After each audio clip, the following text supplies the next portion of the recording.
Let's just make sure.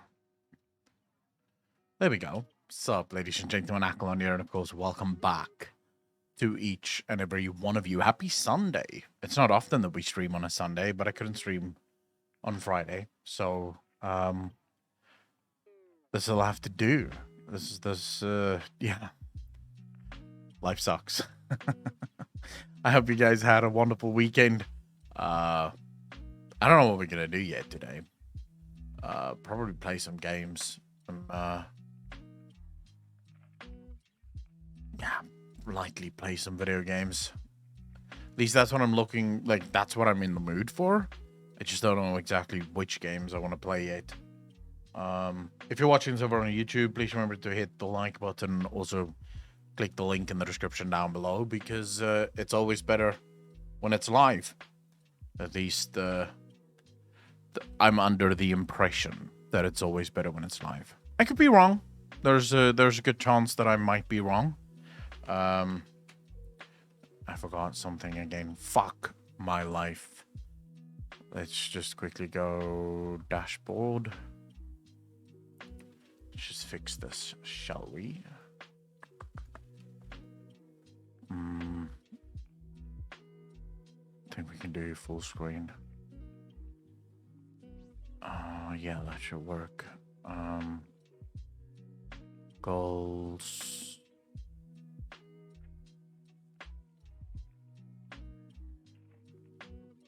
Alright, that should work. Albiwar, how you doing, bro? That should work. Let's just quickly make sure. Oh, fuck. There we go. There we go. That worked. Albiwar, how's your weekend going? The Lord Zero, how you doing, brother? Thanks for the first time chat. Really appreciate that. Welcome to the stream, bro. I hope you guys are well. This is a very rare Sunday stream. Very rare indeed. I don't often do Sunday streams. Kate of Night, how you doing, brother? I don't even know why I decided to do this one. I was just bored, I guess.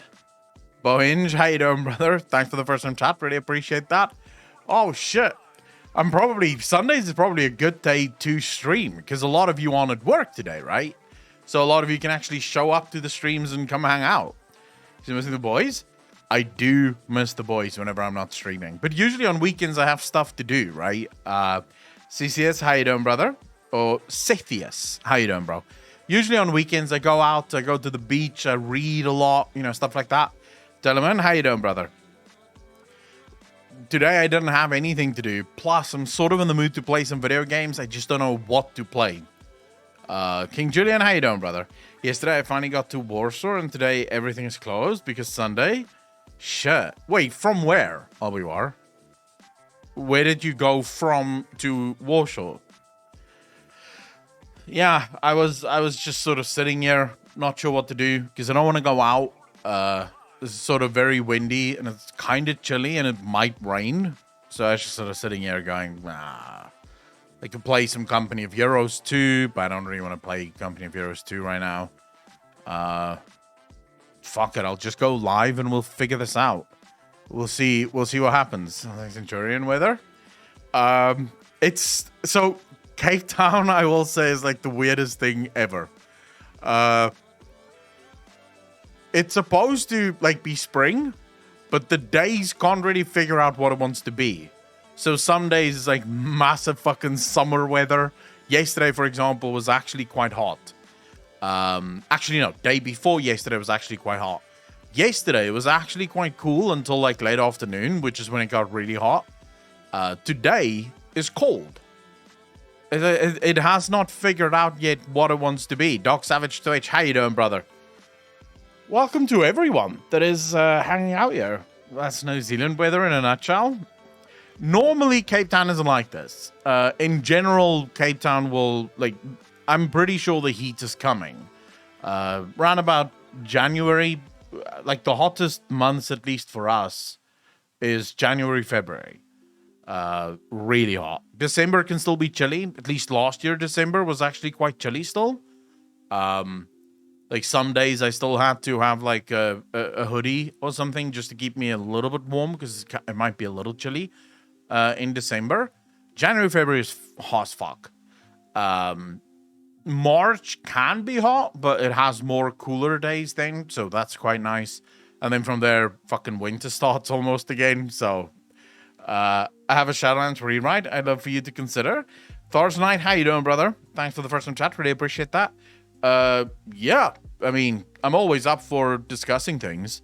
Do you want to share the rewrite in voice chat, or do you just want me to read it? El Valentine, how you doing? Silver, how you doing? December is like proper summer here. December is already summer, but nighttime can get a little bit chilly. I have a random question for you, Akko. Is Mozambique a good travel destination? Do you know? Mozambique is amazing. It's like, it is so beautiful.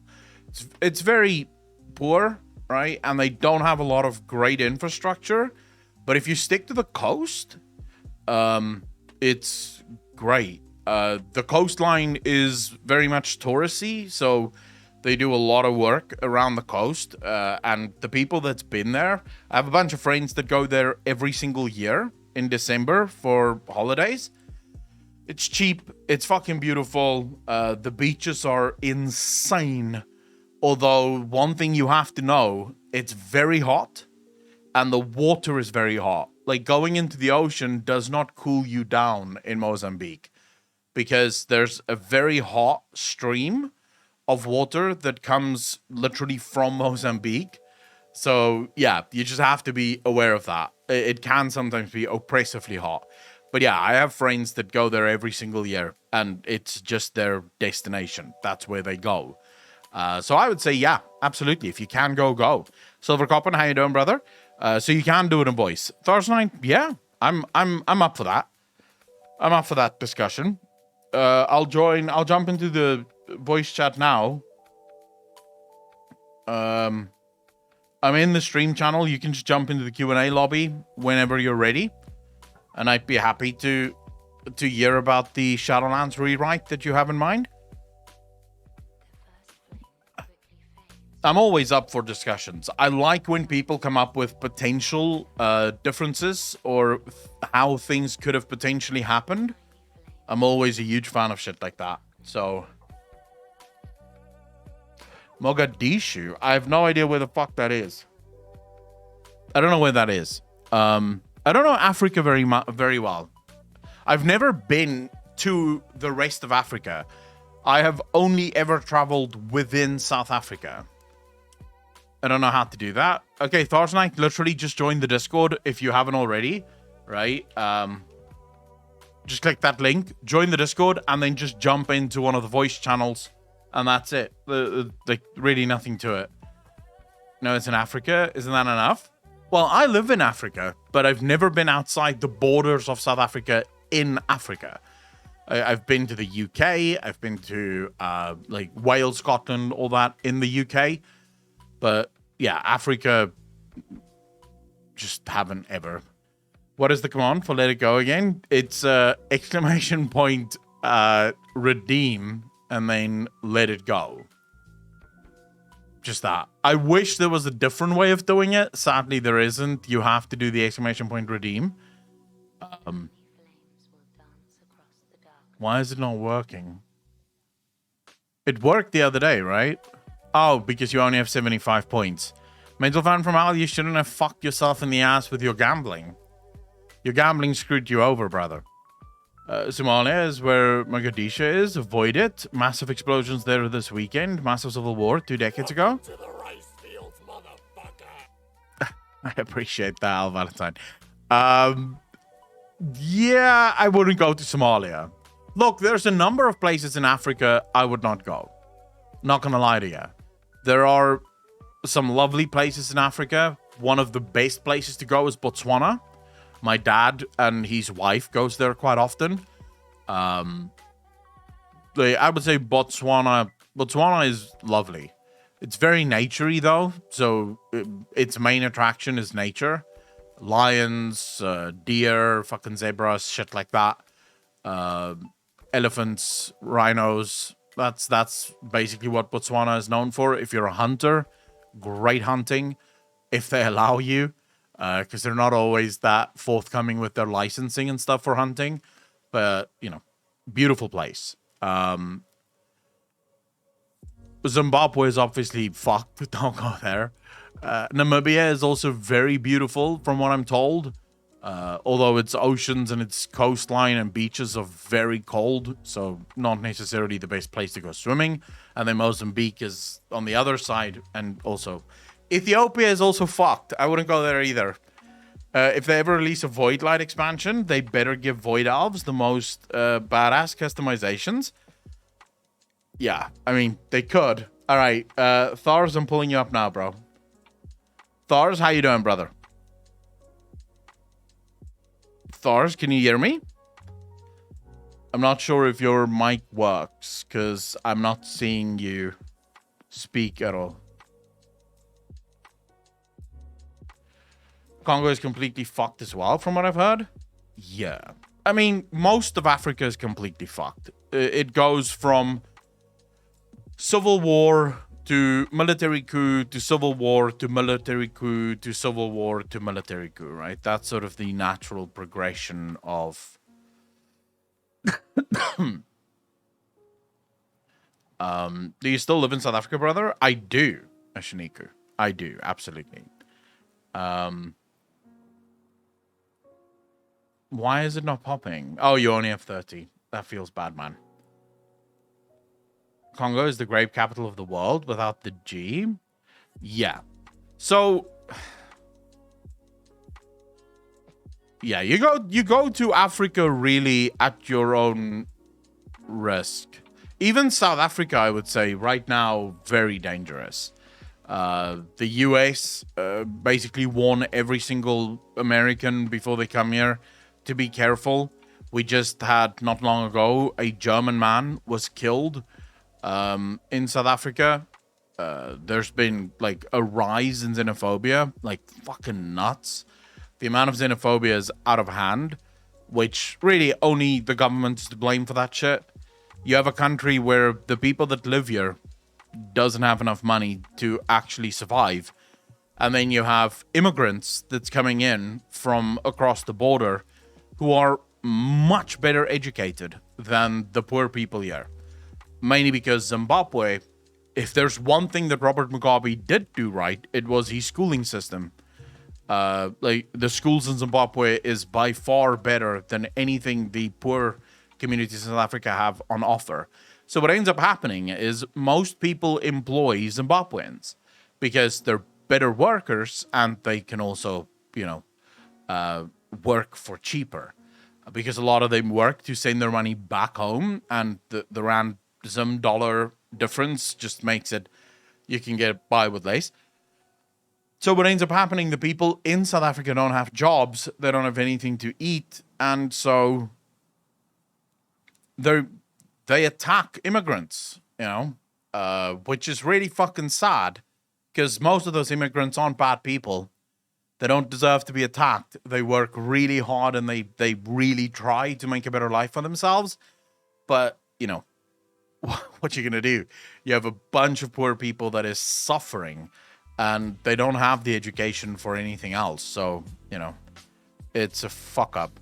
Abaddon, how you doing, bro? Violence worldwide is on the rise from what I hear. It can't rise anymore in South Africa. Just saying, we already have more than enough violence as it is. I don't think we can take more. Although I do think there is gonna be more. Princess Melina, how you doing? I've been listening to you in the background on a cold Sunday. It's so good. Princess Melina, I'm very happy to have you here. Serja, how you doing, bro? Thanks for the follow. Really appreciate that. Been a Ruri watcher from Monster Hunter, an old Walker WoW player. Been loving the Frozen Sodium Throne podcast and the Warhammer 40k videos. Much love from Greenland. Serja, thank you very much. Really appreciate that. Very happy to have you at the stream. World is going to hell in a handbasket. The world is going to hell because of politicians. That's just simple facts. We're in this mess because of politicians, and they don't own it. Not a single one have at all apologized for the bullshit that they've done.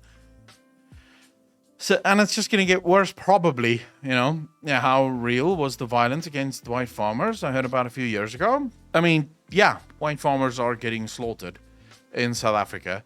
It really depends on who you speak to. But on average, the most dangerous job in the country is being a white farmer. It's even more dangerous than being a police officer, which is kind of weird because in every other country in the world, the most dangerous profession is being a police officer. But yeah, in South Africa, it's being a white farmer, at least if the statistics are correct. Look, it's no... South Africa is an incredibly racist country. There's just no getting around that. Anyone that pretends like this country is an incredible rainbow nation, and the people have, like South Africa, have sorted out racism is just kidding themselves. South Africa have not sorted out racism. In fact, most of what the government have done has made it much, much worse. The government continues to focus on the differences between people and uses those differences to get elected. So it just keeps getting worse, really. And I don't think it's going to get better. Totally off topic. The Logitech Void headset behind you. I want to get one. Is it a yay or a nay? You mean the Corsair one? Because it's the Corsair Void? Yeah, I would say so. I love this thing. I've had it now for almost 2 years, and I really enjoy it. I don't stream with it, obviously, because the lag on headsets is insane. Not the lag from hearing the sound, but so when I speak into my mic, I can also hear my voice in my headset, right? My headset is plugged straight into my mic so that I can hear the feedback. Otherwise, I'm going to sit here fucking screaming at the top of my lungs trying to hear myself. This one, if you have the wireless headset on, it's on a 2-second delay. So you say a word and then 2 seconds later you hear it in your headphones and it's like, dude, that's not on. How the fuck am I supposed to concentrate on anything here? So yeah, I don't use it for that. But as soon as I'm done streaming, these go off and these go on because this is by far the most comfortable headset I've ever had in my life. By a mile. Didn't used to be. Let's give this a go then. Oh, shit. Just playing games. There you go. I like how everyone is fucking gambling now. Bro, it's not just South Africa. The government needs the people fighting each other so we don't kill the politicians before they steal everything. Yeah, I don't know. I don't know what the world is going to be like, bro. I'm a little stressed, not going to lie to you. There is a part of me that's stressing. I was watching this interview with Putin. When was this? Let's say yesterday, day before yesterday, maybe. It was like a half-an-hour interview with Putin. And like the reporters were asking him all manner of questions. And I have to be honest, it's rare to see a politician that fucking unapologetic and forthcoming. Not to say that he isn't a maniac, but, you know, he answered everything very fucking straightforward. Like, he was just, yeah, so, all right, yeah, no problem. But they asked him, you know, do you think, like, would you still have done this if you know what you know now? And he was like, yeah, everything's going exactly according to plan. And they were like, well, how? And he's like, my goal is to destroy the Western hegemony. And I'm doing that. That's it. That's what he said. That's the fucking words that came out of his mouth. His goal is to destroy the Western hegemony. And he's doing it. He even fucking said, he thinks Germany is making the wrong decision. Germany should have decided to turn the gas back on. And Germany should have stepped out of the NATO agreements. Because that's all he wants. He wants NATO destroyed. He wants NATO destroyed and he wants America destroyed. That's basically his goal. I listened to that and I was like, Jesus. Some next level fucking honesty. I was just like straight up saying, yeah, I don't give a fuck. Jesus Christ. That's some fucking heavy bullshit. To forget that Germany was basically Russian when he was in his formative years. I guess that yeah, kind of. But I'll explain in a bit. Expansion ends with a one-on-one between Arthas and Sylvanas. In cutscene is Sylvanas beating against Arthas' chest in tears as he stands and tries to cope with her pain that he caused. Thars, I don't particularly mind that. That doesn't sound too horrible. Early in Shadowlands, we walked into that soul room to grab Uther's soul, and we see a number of other souls. What I think should have happened here is we should have grabbed the Fallen King's soul to bring Varian back. We should have freed the Primus and have him bring back Varian to a physical form. Then, twist time, the Fallen King is Arthas. He has a total breakdown and then stabilizes as himself. He goes on to be the hero. We follow into battle versus Anduin, and he frees Anduin. Okay, that part I do love, Thars. Thars, by the way, just because you couldn't ask the question or give me the rewrite doesn't mean that I can't answer it in a lot more detail. Give me some time to think about that one. But if you wouldn't mind, on the Discord, go into Q&A questions and just copy paste all of that into Discord Q&A, because I would love to fucking answer that. I would love to go into detail about that bit, please. Because that sounds like a cool idea. There's some things I would change, but it does sound like a cool idea in general. So here's the thing, and this is something that's very interesting to me. In 2001, George W. Bush reverses the policies of Bill Clinton. Bill Clinton effectively had a Russian isolationist policy. Not Russian isolation, sorry, American isolationist policy. Bill Clinton very much only cared about America, didn't really give a fuck about the rest of the world.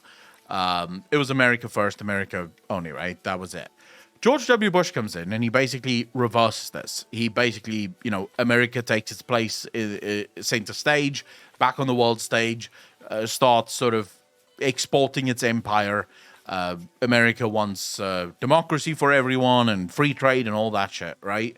Russia, at that time, under Putin was the leader then, Russia's fine with this. Putin is fine with this. Putin absolutely accepts America as the big brother of the world, the dollar as the reserve currency of the world. Putin is absolutely fine with all of this. Doesn't matter. Now, just 20 years later, Putin is no longer okay with any of this. Now, I want you to sort of accept that two things can be true at the same time. Number one, the invasion of Ukraine by Russia can be wrong, but we can also acknowledge that there are things that the West made mistakes on. We can blame both parts, as it were, for this bullshit. And I'm very much in that sort of realm where I say I blame Russia for their invasion, but I also blame the West for making it happen, so to speak. Because America went from just quietly exporting its values around the world, right? Wait, Royal Raven, it's not to say that Bill Clinton didn't partake in wars. America have always done that.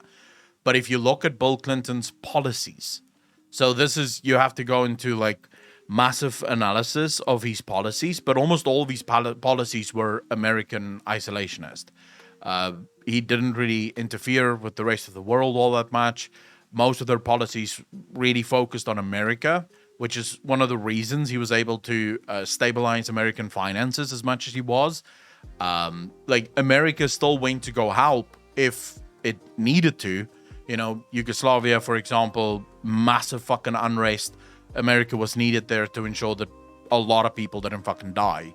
Somalia, same thing. So America would still go help, but he didn't have anywhere near the amount of global presence that every single president after him has had.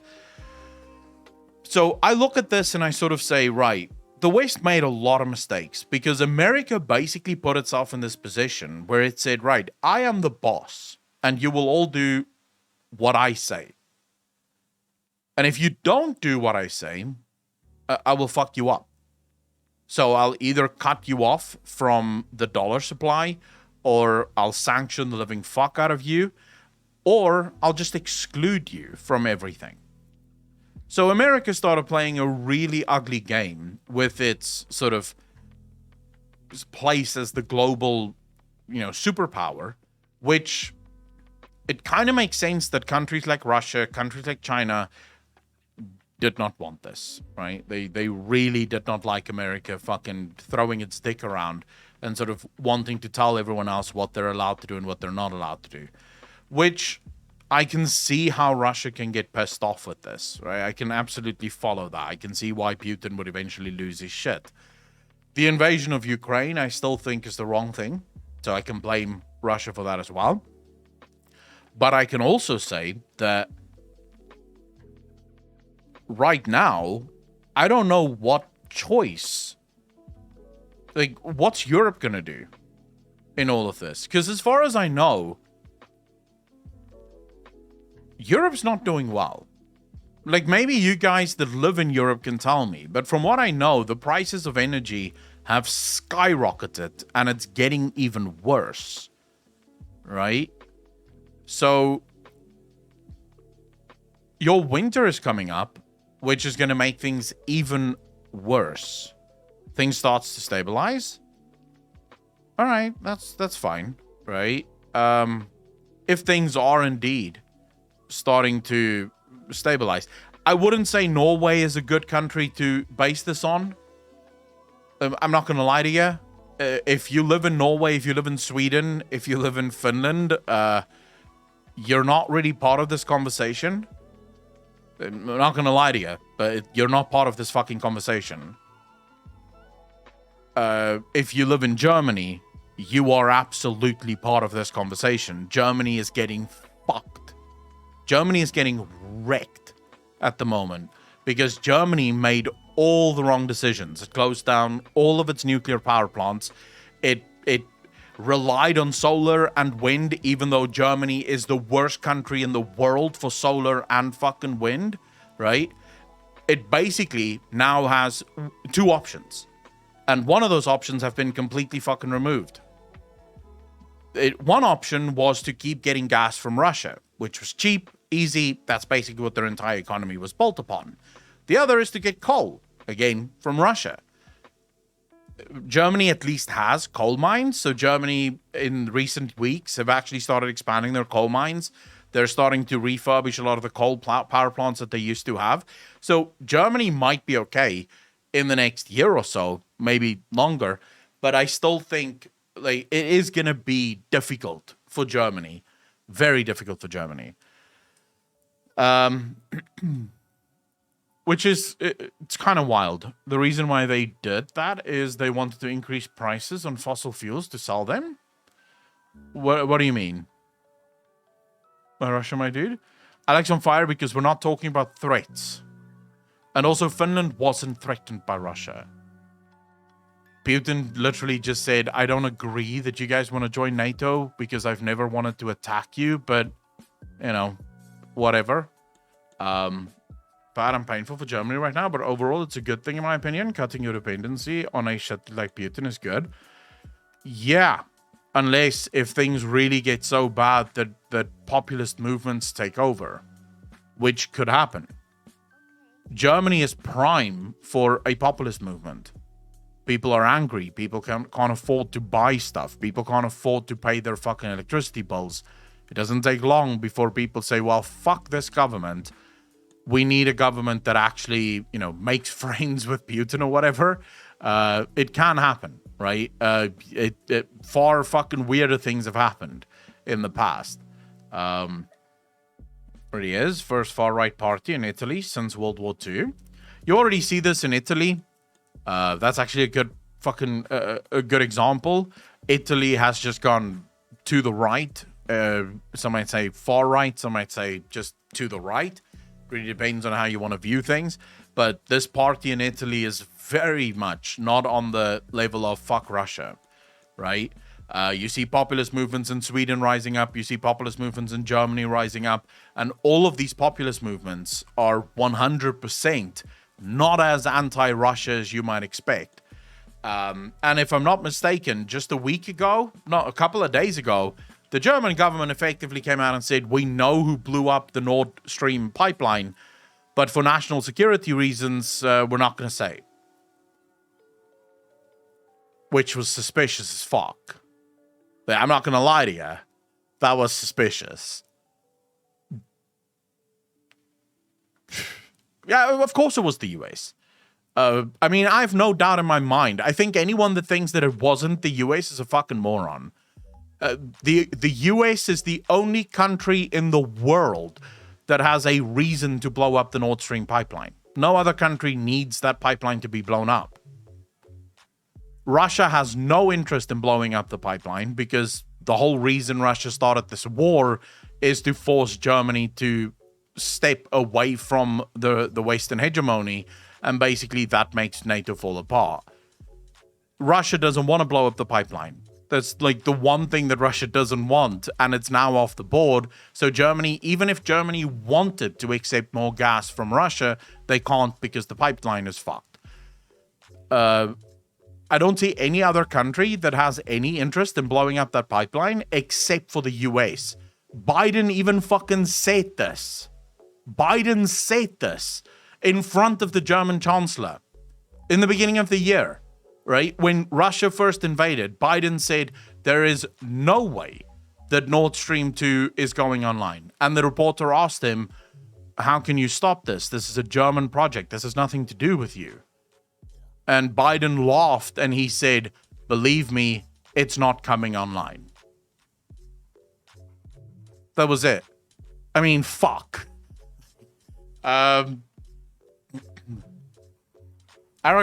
all right. I mean, all right.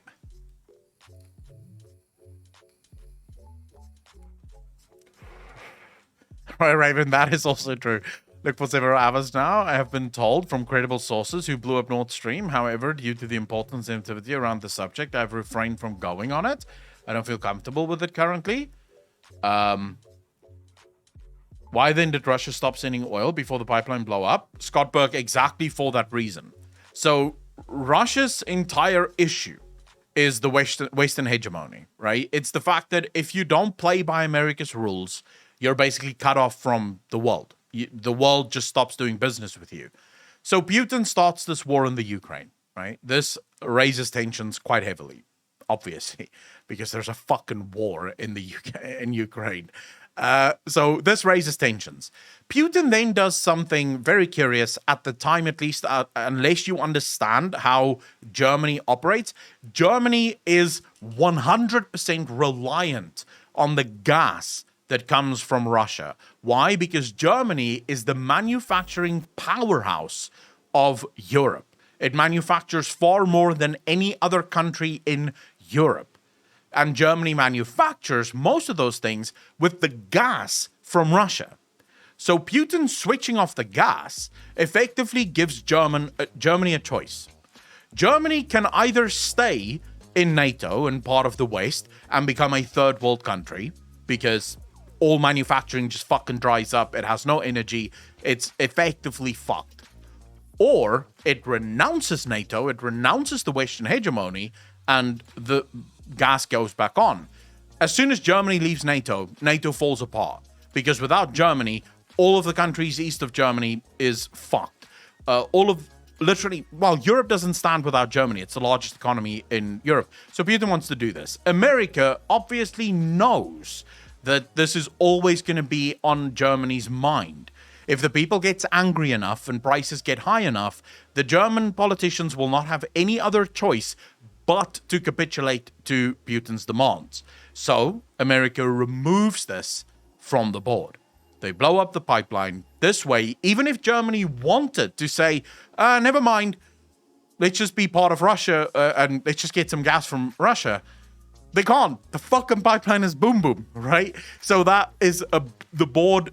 That pipeline is now removed from the board. Germany has no other option. It has to stick with the West, even though it wanted to. Like, don't get me wrong. I don't think Germany ever considered joining Russia. I think Putin was barking up the wrong fucking tree there. But even if they wanted to, they can't. The pipeline is destroyed, and There's no way of, even if they said, right, let's rebuild this pipeline. The pipeline runs in an area that you can't be there 24/7. There's just no way for you to ensure that that pipeline doesn't just get blown up again. So there's just no reason to really keep doing this. So yeah, Germany now has to figure out very quickly what it's going to do. I think what it's going to do is just go coal, which is seemingly what they are doing. They're just going back to coal, which should solve the problems. It all depends on how many years they're going to need in order to get the coal generation back up to speed, right?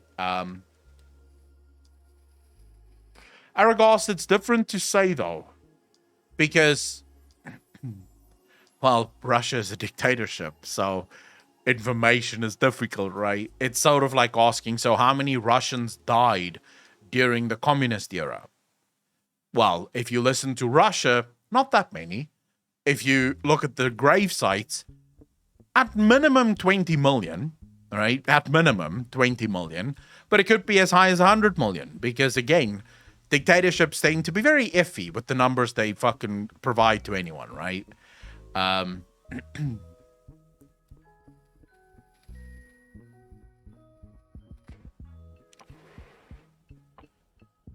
a Canadian, it's so interesting to hear a South African perspective to the situation. Thor's Knight, I mean, this is really just my perspective, right? I don't have a dog in the fight.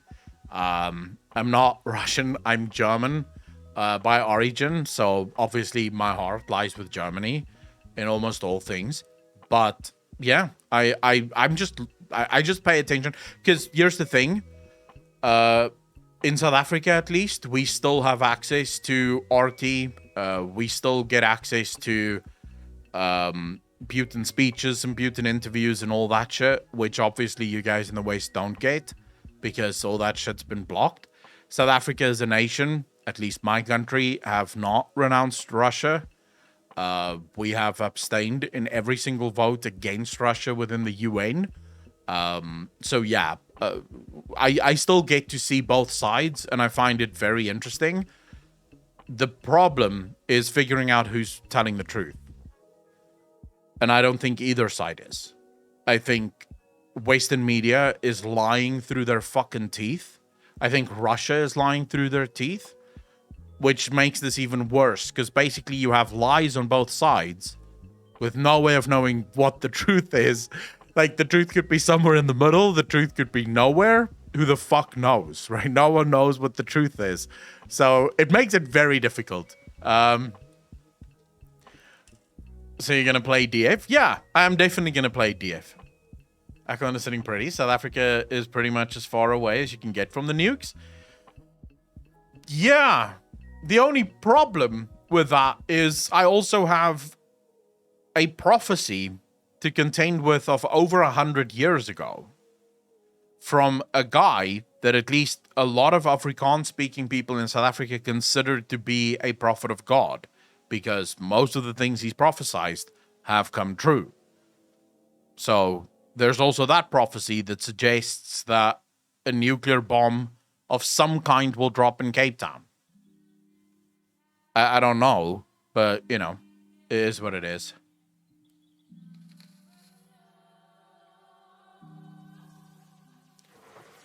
Got a situation that would end this war and all this BS in an instant. Just take out Putin. Problem solved. Oh my God, King Julian, that is the most ridiculous thing I've ever heard in my life. You truly believe that Putin is the only one that wants this war? Because more often than not, when it comes to dictatorships, the people that is under this dictator are sometimes as bad, if not worse, than the dictator. You take out Putin, you'll just have someone even worse stepping into that position.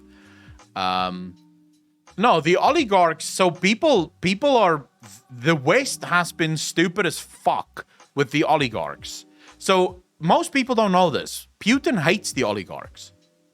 In fact, it was Putin about 15 years ago that pushed all oligarchs out of Russian politics. The oligarchs and Putin made a deal. You guys get to keep your money, and I won't fuck with that, but you stay out of politics. You're not allowed to involve yourselves in the political spectrum at all. If you do, I take your businesses. Simple as that. The oligarchs agreed. Putin hates the oligarchs. What happened is the West started seizing all of the oligarchs' money and assets. Basically, Putin is sitting there going, thank you. I hate these guys. It's fine. Because the oligarchs don't like Putin. They don't like the fact that Putin keeps them from making all the money, which most rich people don't like, right? They want to make all the money. No, okay, so the guy that made this is a guy called Sinner van Rensburg. I think I told people about this before. He fought during the Boer Wars. And if you read from the generals at the time, so he was put on trial in 1908, maybe 1909. He was put on trial, and one of the witnesses that was called into the trial hated Sinner van Rensburg.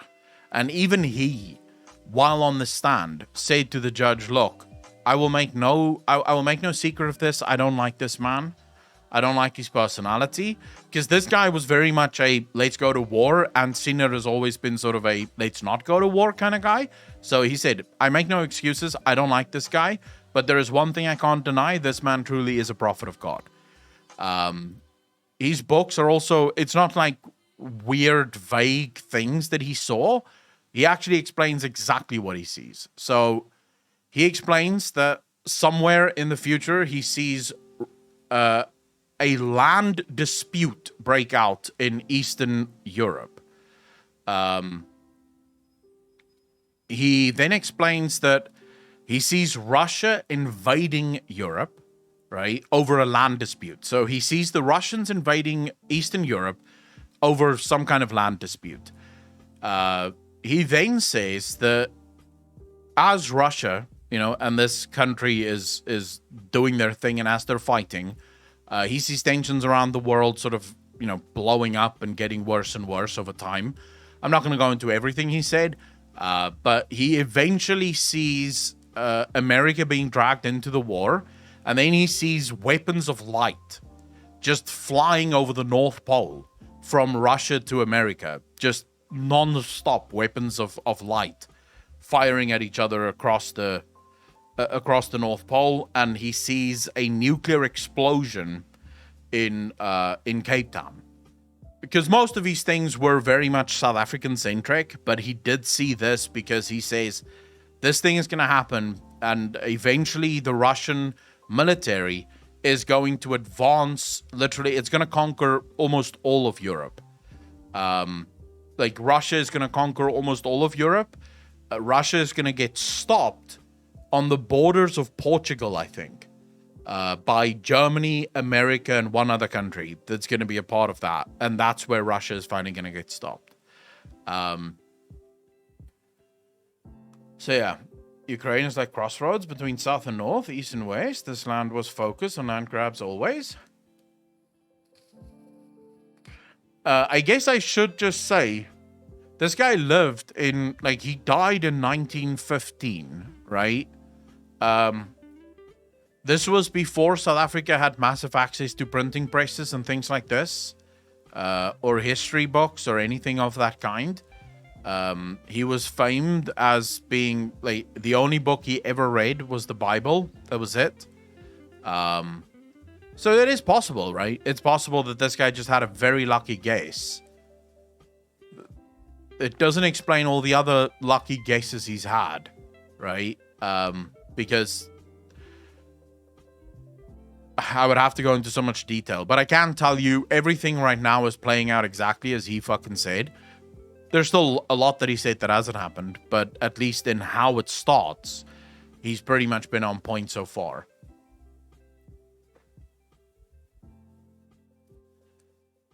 I don't know, because America has the strongest military in the world. It's probably why, right?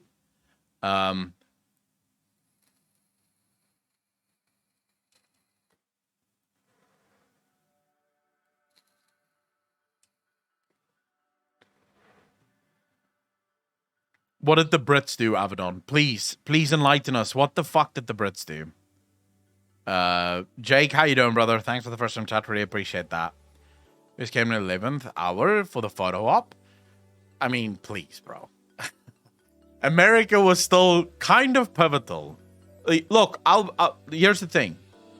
If it wasn't for America joining the Second World War, I don't think you would have won. I'm going to be honest. I don't think so. America was the deciding factor in that. Even though they joined late, without their manpower, I don't think the rest of Europe has enough people to make that push. Russia could have finished it, though. Like, there is a chance that Russia could have finished it, but Russia was only really successful because America and the Allies were pushing from the other side, which then meant that Germany couldn't just focus on a single front. They sort of had to split their efforts. So there is a chance of that, you know. I don't really know. It's easy to look back and go, oh yeah, we did this or we did that. I would say every single person was instrumental in ending that war. So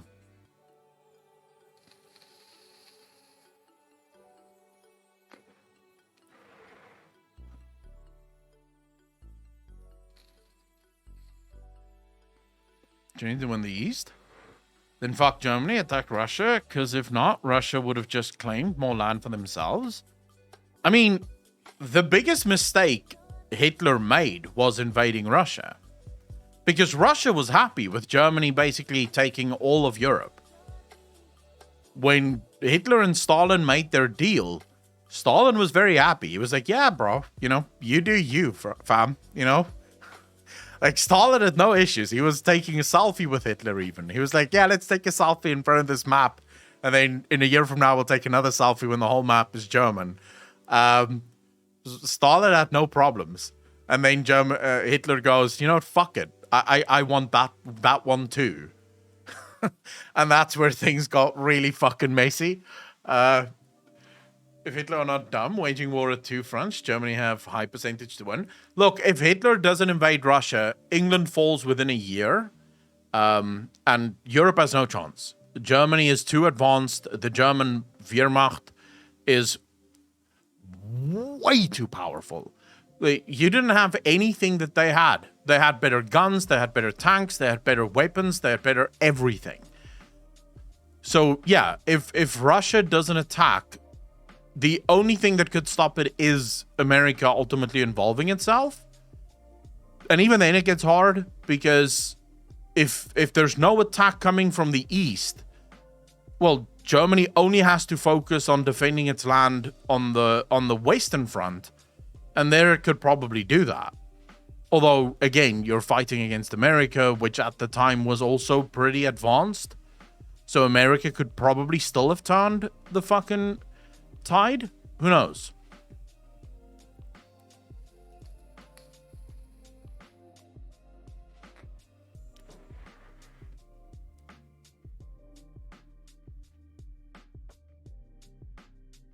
World War II? Yeah, I mean, I think Hitler would have used nukes.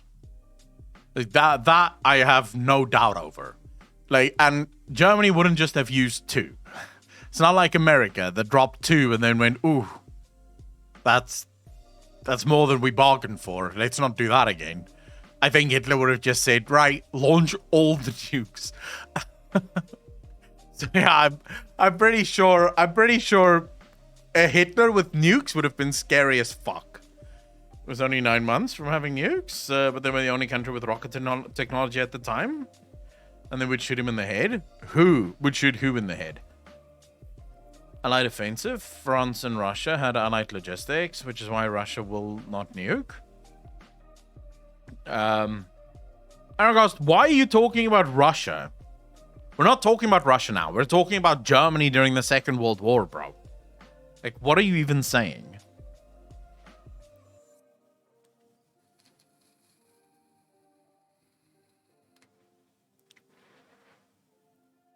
There's a theory that Hitler had become more radical in World War I because of a survival of an attack with gas. I don't know which gas it was, but it was a gas proven to affect parts of the brain.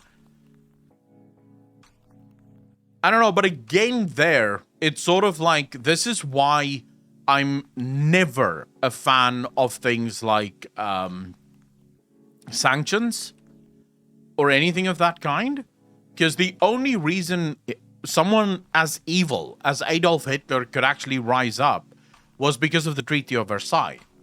The Treaty of Versailles never happens. Hitler never gets elected. Never. Doesn't happen. The Treaty of Versailles killed Germany.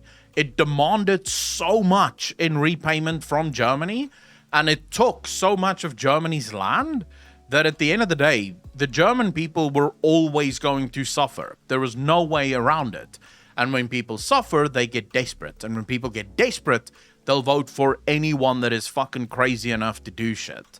And Hitler was crazy enough to say, let's go, you know? And the German people like, yeah, fuck it, let's do this.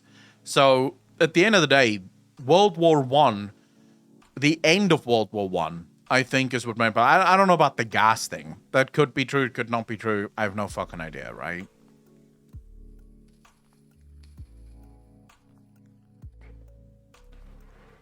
Sanctions were coming. He's been sanctioned forever. True. Because we waged war to win territory and supremacy over the world, and there's no world left. It's just nuclear launch against everyone, including German. Gilgamesh, how you doing, bro? Yeah, but this is the problem with countries that have their backs against the wall. If you're an evil dictator and you know that your days are numbered anyway, then what is there to fight about, right? What is there to even care about? You're gonna die either way. At that point, pressing that little button probably doesn't bother you as much. Because, you know, the world is gonna end for you either way. You may as well go down with in a blaze of fucking glory, right?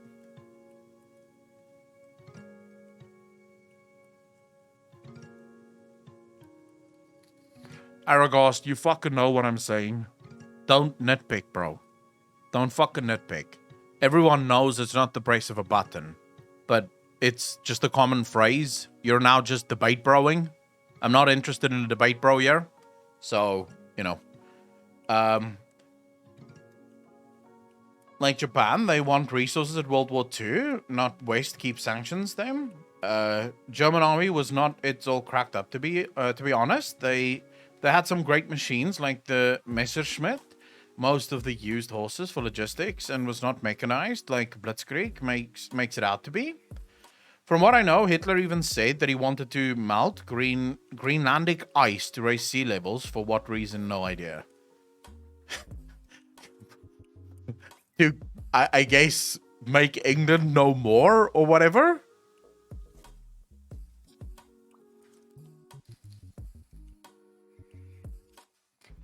Yeah, the problem is... So, this happens so often whenever you have conversations about stuff that people are passionate about. And I fucking hate that. So, debate broing effectively is when people start nitpicking stuff. So, I say... Putin just presses the button. Actually, it's not a button. That's not how that works, by the way. It actually works like this, this, and this. And it's like, okay, yeah. No one thought that it's a singular button. It's a turn of phrase. It's how people speak. Everyone understands what it means. You're now just arguing for the sake of having a fucking argument. I mean, and I'm not interested in that because that shit gets fucking boring. The German war machine was very propagandized. German technology during World War II has definitely been blown out of proportion in hindsight. In hindsight, maybe, but I would say the proof is in the pudding. Germany conquered most of Europe in about 3 months. It conquered France in about 3 weeks. I mean, it was still more advanced than anyone else. When the German tanks rolled into Poland, Poland came with horses. And they're like, the fuck? Like, how are we supposed to stop this? You know, so at the end of the day, they were still advanced enough. They may not have been advanced as people claimed, because a lot of people claim that they were like 200 years ahead of everyone else, which isn't true. You know, they weren't that far ahead of everyone else, but they were decently advanced, at least at the time. I think the one thing that everyone can agree on in this chat that Hitler was a fucking maniac, right? If there's one thing we can agree on, it's that. Or is there someone that wants to fucking contend with that too? Actually, everyone forgets that Russia wanted to join NATO in the early 2000s. Interesting how the US said no. Yeah, well, I mean, yeah, let's just leave it there. A lot of mistakes have been made over the course of the last few, I'd say, the last few decades. A lot of mistakes have been made, and the mistakes have been made, and it led to this point where it feels like we're now at a point of no return.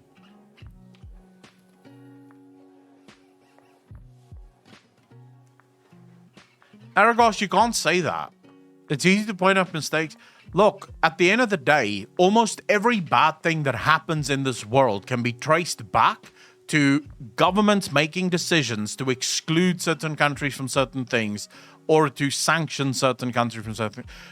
How long is it going to take people to fucking realize sanctions don't work? The world has sanctioned North Korea for how long now? The only people that suffer are the North Koreans. As it turns out, dictators don't much give a fuck how their people are doing.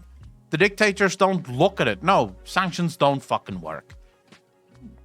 It doesn't. It's just not how that goes. The only time sanctions can actually work is in a country where the people have enough power to actually rise up. All right, give me an example of a fucking of a sanction against the country that actually had the desired outcome. Oh yeah, North Korea is free now, right? The North Korean people enjoy freedom. They no longer have a dictator. Sanctions have worked perfectly there. It's pacified. Oh, right. Yeah. I see what you mean. So as long as, as long as it's not launching nukes, its people can die of hunger and fucking suffer. It doesn't really matter. That's good enough, right? All right. It's good to know that that's your definition of sanctions working. You see, I was under the impression that sanctions are about forcing change. But I guess no, sanctions are just about dishing out suffering. If that's all we're going for, hey, yeah, by your definition, sanctions are fucking perfect. Let's go with that. I didn't know that, guys. I thought I was under the impression, because that's what I've been told my whole life by politicians. We sanction countries because we want to force them to change. But hey, it turns out no. Sanctions are just about making people suffer. Fuck! I didn't know that. Japan got sanctioned and then eventually got better. Correlation is causation, right? We're still like 20k years from that. From where?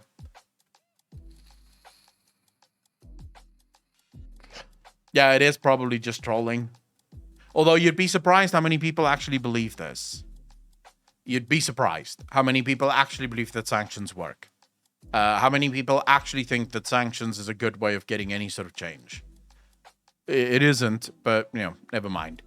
I'm just going to leave it there.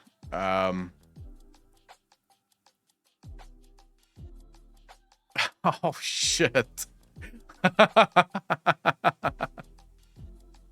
I don't think I agree with this, but this is funny as fuck. Like, who would think of this, dude? Like, why would someone do this?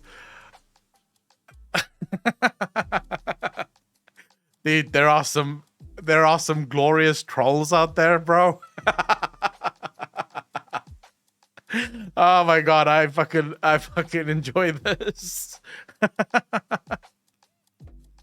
Oh my god, this was the meme in his presidency. I didn't even know that. It shows you how much I follow this shit.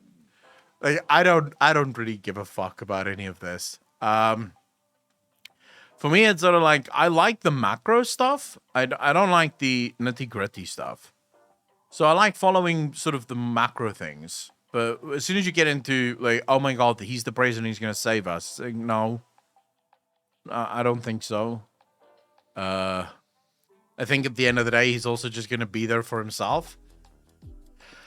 HGG, did you start playing WoW yet? No, I haven't started playing WoW yet. Not yet. We kind of follow geopolitics and local politics of the main stag players.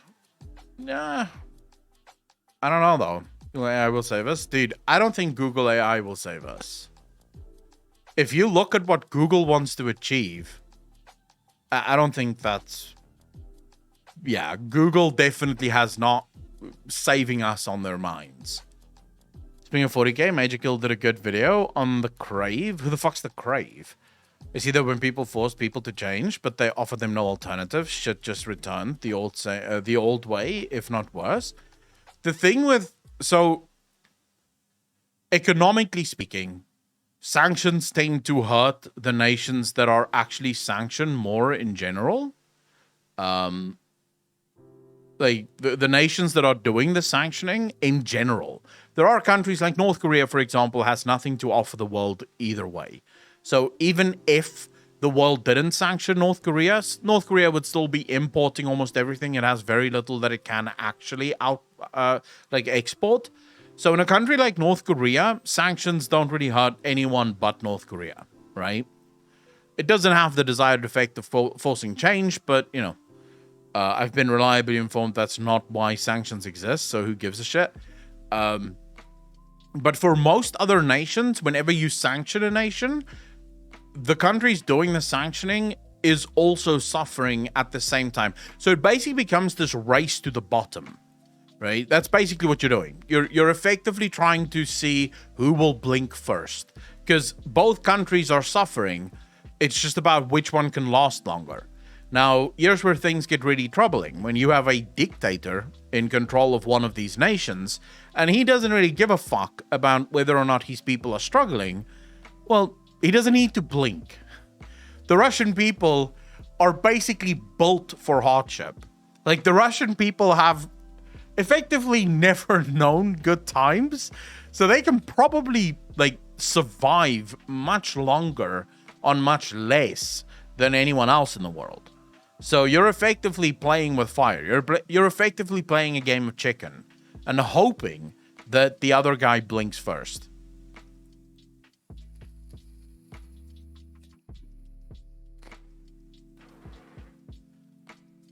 Scottberg, they're not buying Iranian missiles. Russia is making Iranian drones.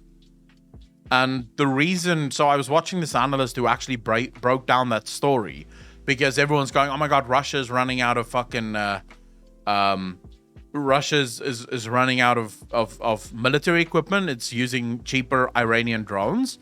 And what most people aren't referring to there is that Russia produces these Iranian drones in Russia because it's a much cheaper design. So the Iranian design and Russia and Iran is sort of friends, so, you know, they can use that. It's just cheaper. So Russia they don't have to use the more expensive Russian drones. They can just use the cheaper Iranian drones for all of the sort of high profile stuff. So the analysts say that really is a nothing burger. That doesn't mean much. At least not right now. We'll have to see, though, because things could get really bad or really good. This is the problem with not knowing what the actual truth is, because I don't think anyone is telling us the truth. So it's sort of like, is Russia suffering? Is Russia not suffering? Does Russia have more weapons? Doesn't it have more weapons? What exactly is the fucking truth? Because no one seems to be telling the truth here. Everyone seems to be selling their version of shit. Russia sells their version of shit, the Western media sells their version of shit, and the people is just sort of going, well, who the fuck do we trust? Like, who's honest here? What's the truth? What's actually happening there? No one knows, right?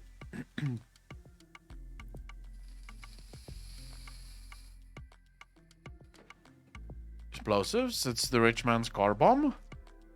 Can you imagine that? Like, I would say kamikaze drones is scarier than car bombs. Because if you're living on like the second or the third story, a car bomb's not going to do much. You're kind of safe. But if you have like kamikaze drones, nowhere is safe. I would say that is fucking scary. Mod application going, by the way? Abaddon, I have no idea. Sorry. I've been slipping on that shit. I'll talk to the mods and I'll hear how things are going. I do apologize, bro. It is. You must watch a drone show. Those things are accurate as fuck. Dude, I was watching this video of, like, AI drones. Drones being, like, run completely by AI. The things they do is fucking scary as shit. Alone, how you doing, bro? You can be pro-Ukraine or pro-Russia or just neutral, but you cannot deny that what Russia is doing in Ukraine is the biggest military failure in modern era. Alone, I can't say that unless I know the truth. Because here's the thing. If Russia wanted to conquer Ukraine, then yes, we could say that it's a failure. But if Russia just wants to destroy the Western economy, it's a massive success because it's actually doing that. Inflation is spiraling out of control. The Western nations don't seem to know what to do with it. They don't seem to know how to react to any of this. They're making mistake after mistake after mistake when it comes to this shit. And here's why. The current inflation we're suffering from is what is called supply side inflation. Supply side inflation is effectively when you don't have enough goods for people to buy. It is different to demand side inflation. Now, there are different inflations have different ways of fighting them. The way to fight demand side inflation is to raise interest rates. You raise interest rates, you kill demand. Raising interest rates, however, don't kill supply side inflation. That's not the cure for supply side inflation. So you're effectively fighting a disease with the wrong cure. Now, how does that work? Because it's not that it can't do it. It's just that it does it very differently. So the way you have to kill supply side inflation with interest rates is basically by destroying the economy. You need people to lose their jobs. You need people to lose their income. You need people to lose everything. Because then they physically can't buy anything. So now it doesn't matter that there isn't enough things to buy. No one can fucking buy it. Because you're using the wrong tool for the job. You're destroying the economy. That's what the world is doing right now. Because the world doesn't have the ability to increase supply. Because to increase supply takes a long time. Because you effectively have to come up with new things. So let's say you want to increase supply because you have supply side inflation. Well, you can't really force companies to make more things. That's not how that works. Yeah, you can say, hey, you guys have to start making more things. But if the company is already making as much as it can fucking make, it can't make more. The only way it can make more is if it starts investing in more production. That shit takes time. You don't just build a factory overnight. It can take 2, 3, 4 years. So basically what you would have to do as the government is you relax regulation. So you basically make it, you remove a lot of the red tape for companies to open new factories. You also then give them tax incentives. So you tell companies, hey, if you open new factories, we'll give you a tax break of 50% or whatever, right? So we'll basically forgive you all your taxes. Just stop producing more stuff. This will help, but it's going to take time. It's not going to happen overnight. It's going to take 3, 4 years. That will fix demand side inflation because eventually the world will produce more than what it is actually making. The other problem that I have with the world right now is Jerome Powell steps out every month and he raises interest rates by 75 basis points. That's not enough. America still sits with, what's the American interest rate right now? I can't remember what it was the last time. Interest rate. Let me just see. It's at... No. What is it now?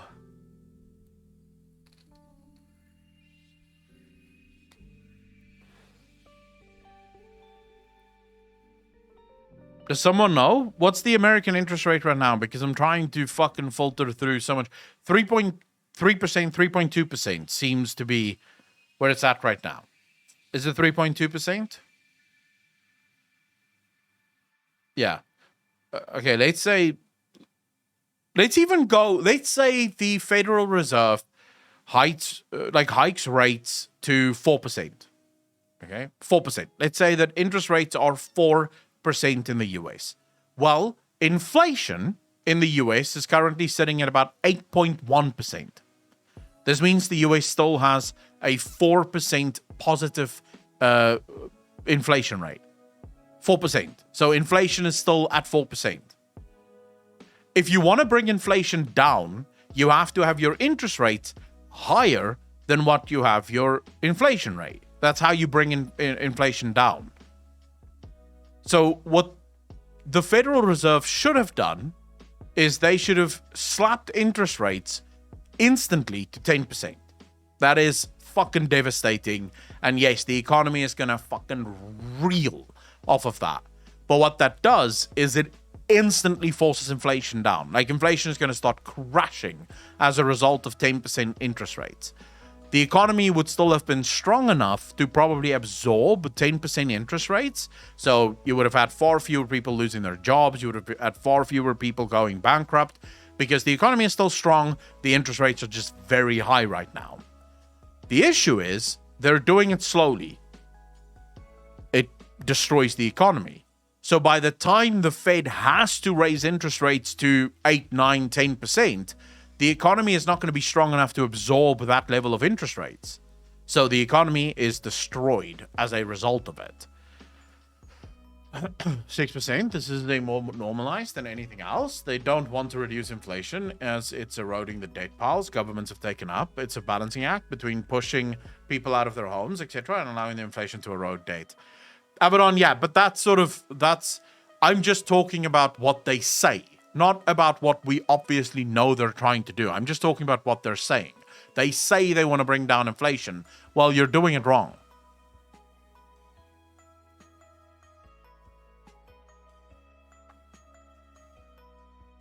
My point is that it wouldn't go down politically the same way Ukraine. It would start an active state war between China and the US. Dude, that's probably the thing that scares me most, is a war between China and the US. It scares me far more than Russia versus Ukraine. Because Russia versus Ukraine, yeah, all right, that's bad, but no offense to Ukraine, but it's Ukraine. It's not a world superpower. It's not really a nuclear superpower. It's Ukraine. Even if Russia conquered Ukraine in its entirety, not much changes. However, if America and China go to war, that is scary. Because you literally have the current superpower of the world fighting the emerging superpower of the world. And that shit usually leads to a lot of deaths. Gravy G, how you doing, bro?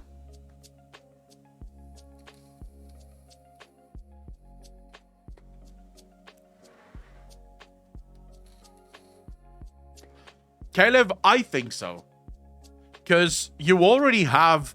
So there was an offering. Elon Musk had a peace offer on Twitter not long ago, right? Where he said his peace offer went as follows. Russia withdraws from Ukraine. The United Nations moves in, and it allows for referendums in all of the conquered territories that Russia have already conquered. These referendums are very straightforward, very simple. The people in that area get to choose who they want to join. Do they want to be part of Russia, or do they want to be part of the Ukraine? If the people vote to be part of Russia, they leave, they join Russia. If they don't, they stay in the Ukraine. That was his deal, right? And Russia withdraws, so no more military conflict.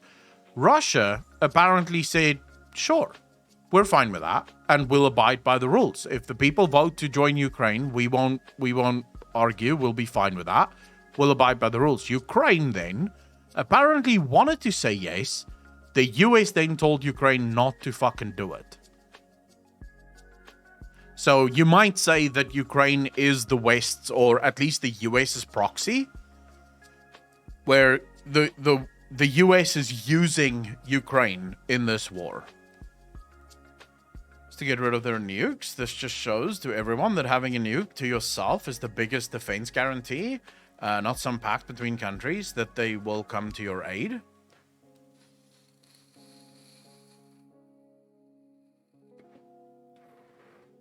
Ukrainian soldiers, they hardly look like a typical post-Soviet army. Much of their infantry equipment has been replaced with Western stuff. True. I mean, that is true. Personally, I am all for self-determination. I do think that people should be allowed to live where they want to live and be part of what country they want to be a part of. So I didn't mind that peace agreement. And I wish that they would have taken it, because it's literally the best of a really bad situation. Even though it's still fucking bad, it is the best of a bad situation. Now, who knows what the fucking end looks like?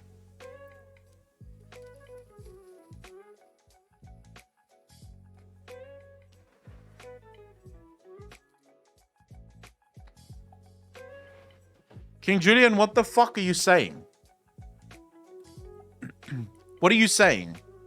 Are you trying to guilt me into thinking that a war between Russia and Ukraine is exactly the same as a war between the US and China? Because that's not going to work.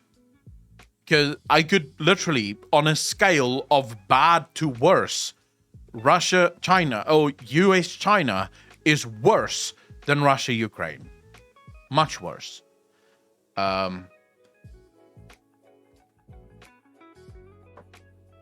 Betting he's gonna be overthrown soon.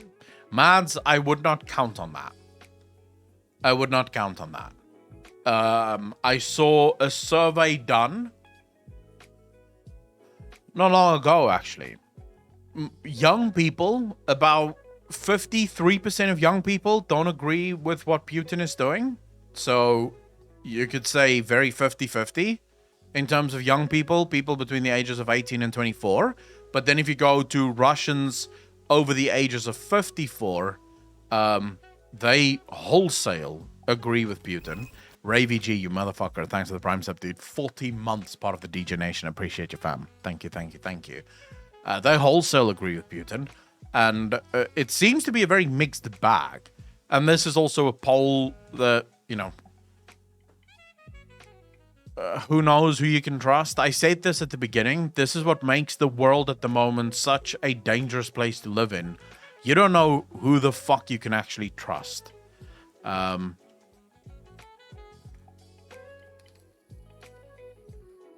Aragast, polling isn't reliable anywhere. What the fuck's your point? Polling isn't reliable anywhere. It just isn't. You can't say, oh yeah, polling is reliable. Polling in the US have been wrong literally for the last, decade? It claims, oh my god, people are going to vote this way. And then, nope, apparently people vote another way.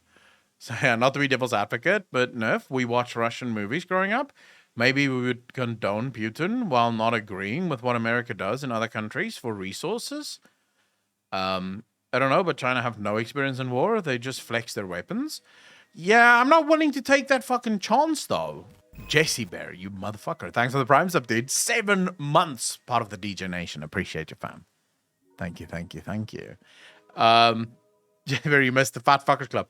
Well, there's a Fat Fuckers Club in the DJ Nation. That's just normal. So I could explain how they're different. Last I checked, war is war. Oh, for the love of fuck.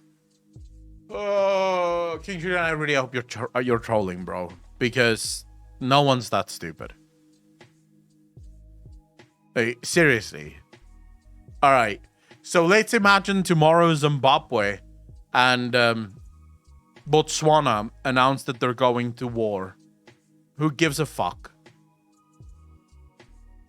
Who gives a shit? If you remove the people element, which is literally what I did when I said this, I'm not talking about people suffering. We're not doing an emotional human level thing here. We're talking macro level, right? We're talking macro level. No one would care. They don't have nukes. They don't have a way to destroy the world. They have pew-pew guns and they're going to shoot each other. No one's going to give a shit. However, when you have two nations with fucking nuclear warheads and the capability to fire said nuclear warheads, that war on scale is a hell of a lot worse. Like, a hell of a lot worse. Because that war has the ability to fuck everyone, even the ones that aren't really part of it. So, on that level, some wars are worse than others. Absolutely. Some wars are worse than others. Have you ever heard that general or high-level government dudes speak of those who would oppose the CCP? Ravy G, no?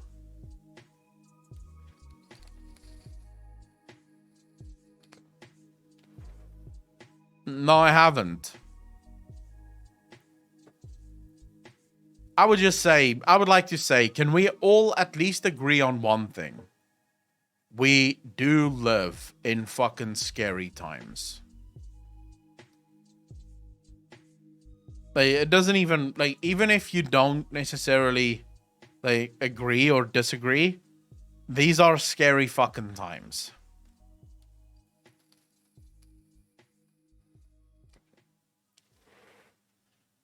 Better world than IRL, to be honest. Tiger Shark, take care of yourself, bro. Enjoy, man. Fucking enjoy. The scariest since the Cold War?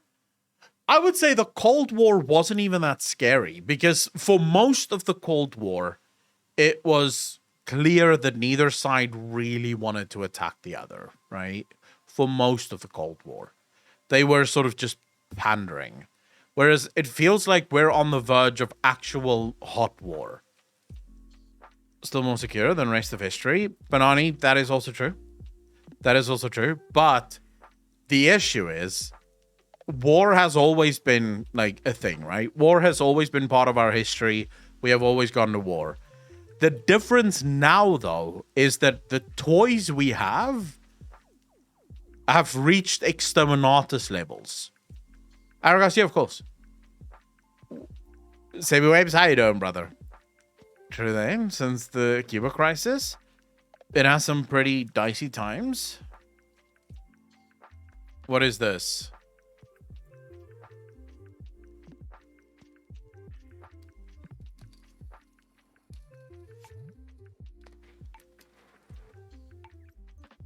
I'm not watching 19 minutes of this shit. What the fuck is this? That grim dark of the far future where there's only war comes dangerously close? They don't even fucking... Skip through to where? Where do you want me to skip to? Yeah, but Banani, again, the Mongols did it, but it took them a really long time to achieve that. It took them very long to achieve that. The weapons and the tools we have now, the toys that we play with now, is next fucking level. Okay, what gear am I looking at here? Which country is this?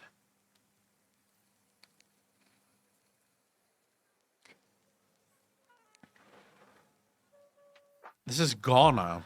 Why the fuck is Ghana buying weapons? Oh, that's a Casper. I think that's a Casper.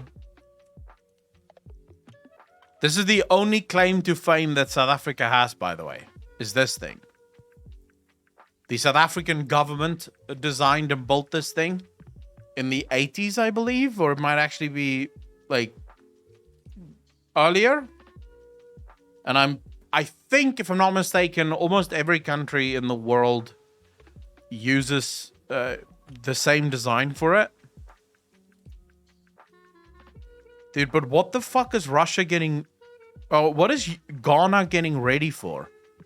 The dude... What the fuck?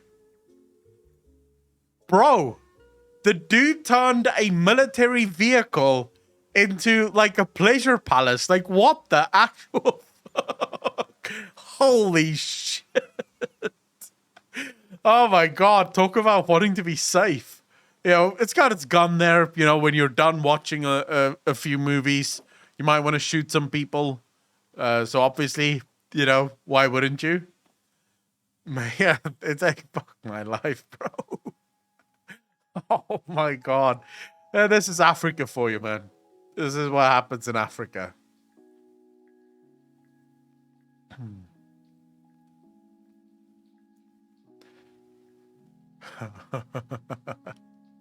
This is so strange.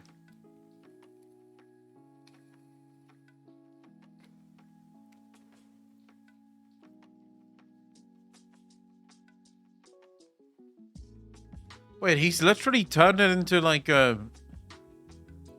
Is that a weapon or is it just a... like... supposed to be sort of funny?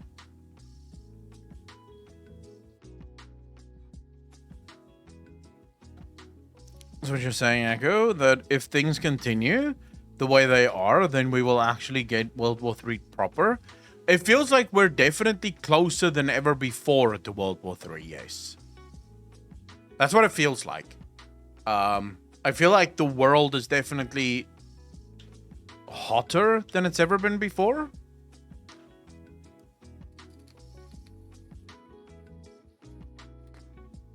Oh, shit. There you go. Wait, so this is like a parade. A funny parade of some kind. I really hope that this is just for funsies. Gunther, thanks for the follow, dude. Really appreciate that, bro. Thank you, thank you, thank you. I really hope this is just for funsies, because I don't think... I'm not going to lie to you. I don't think an actual military vehicle like this is useful.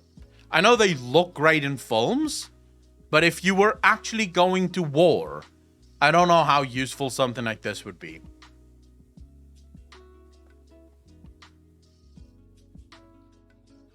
Yeah, you'd be able to take down something like this quite fucking easily.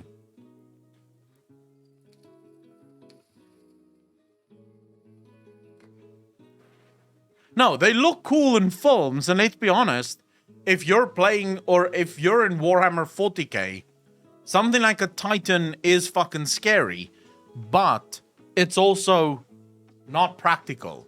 Like, you could build something far, like, scarier. Far fucking scarier. You can literally blow it to shreds. It's particle word board painted. Yeah, but we're talking if it's like actual like military vehicles, right? How about a Baneblade? What's a Baneblade, Rigor? Be useful in bad terrain if it was capable of scaling cliffs and such. Otherwise, meh. Like, what a walker would be useful for is if it had like a force field that protected it, right? Like a warp field, maybe. And if it was made from ceramite, it could probably withstand things. I just learned the other day that an Emperor level ship, so an Emperor level destroyer in Warhammer 40k, can be like 25 kilometers long. Bro, what the... That is such a large fucking ship. Like, how in the world do you even fly something that fucking large? Like, how does that even work?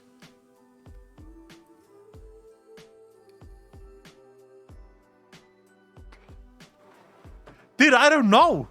Like, we should absolutely do something like that. Like, humanity should just get together and build the largest destroyer-level spaceship we have ever built. Just, let's go fucking ham.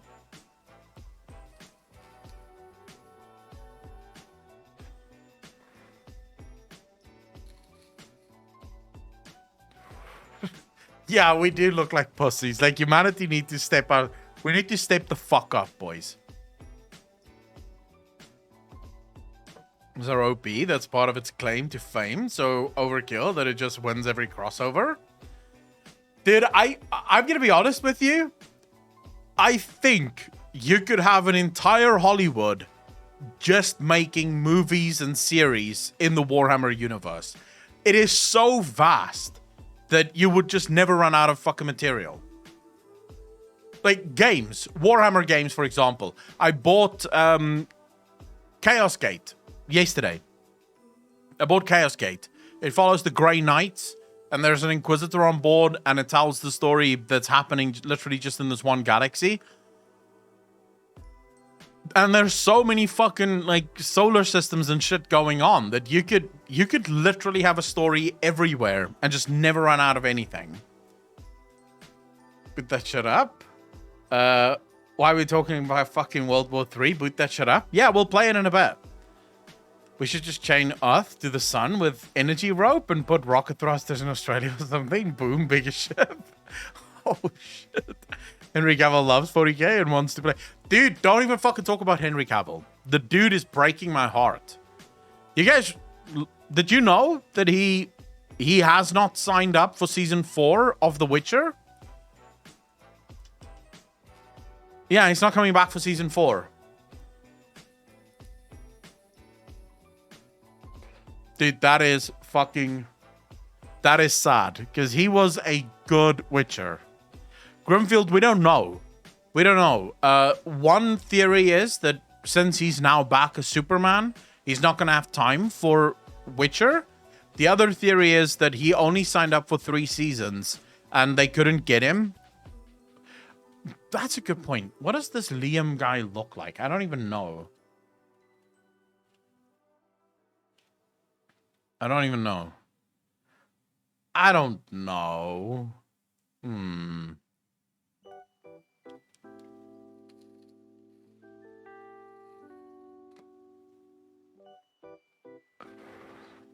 I don't think he's going to make a good Witcher. I don't know. He's a bit too baby-faced for Witcher, for Geralt. Oh, but he'll be fine. But great actor, yes. I think I've seen some of his movies before, and he's not a bad actor. Again, it's just sort of like, he doesn't have the look of Geralt.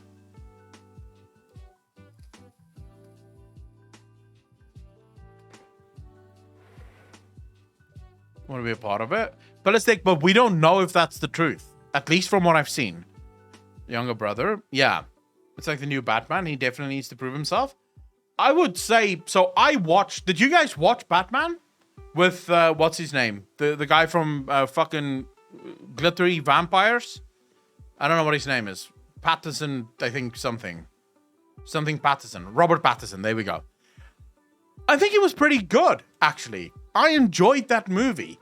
I would have liked to see, like, more Bruce Wayne in the movie, but I think it was a good film. All in all, I really think it was a good film. He played Batman really fucking on point. He was really good as Batman. The emo bit, you can kind of understand, because he's very young, Abaddon. So the way I read it was... This is still early in Batman's career. This is just after he really took up the mantle as Batman. And the way I looked at it is he hasn't turned into the Playboy yet.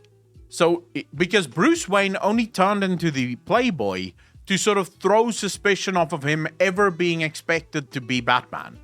So no one would suspect that he's Batman because he's this Playboy that just goes out and just wants to have fun. That's why he became the Playboy. And I think if that's true, Robert Pattinson is going to have a similar progression. In the next Batman movie, we're probably going to see him get close to being caught out. And then he's going to realize, well, actually, no, I have to have a different persona whenever I'm Bruce. And then when I'm Batman, I can be this emo fuck that just wants to kill the world. Yeah, of course, Ravi G.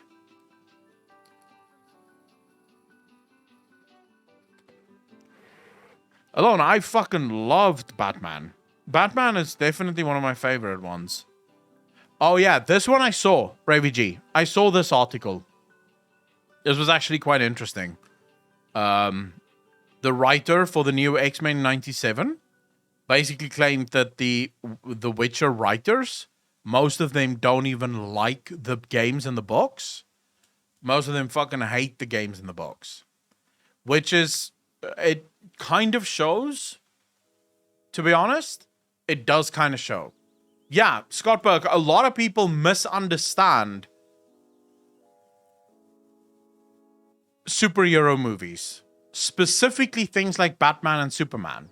Because Bruce Wayne is the false identity. It's not the other way around. Because most people look at it and go, well, Batman is the false identity, Bruce Wayne is the actual person. But no, it's the other way around. Batman is who the real person is. Bruce Wayne is just the alter ego that is meant to throw things off. Or in the case of Superman, Clark Kent, for some reason, no one fucking notices that it's Clark Kent, even though the only thing that changes is glasses. That's always baffled me with Superman. Like, when he's Clark Kent, he has glasses on, and everyone's like, oh my god, Clark. And then he takes the glasses off, and everyone's like, oh, Superman. Oh my god, when did you get here? What happened to Clark? Where's Clark? He's just gone. That's always baffled the fuck out of me. At least with Batman, he's got like a massive fucking, face mask. So it kind of makes it difficult to see. But yeah, I've always been very sort of annoyed at the glasses thing.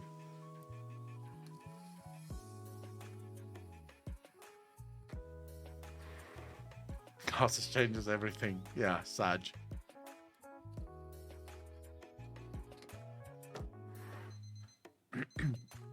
That's it, then he doesn't have superpowers?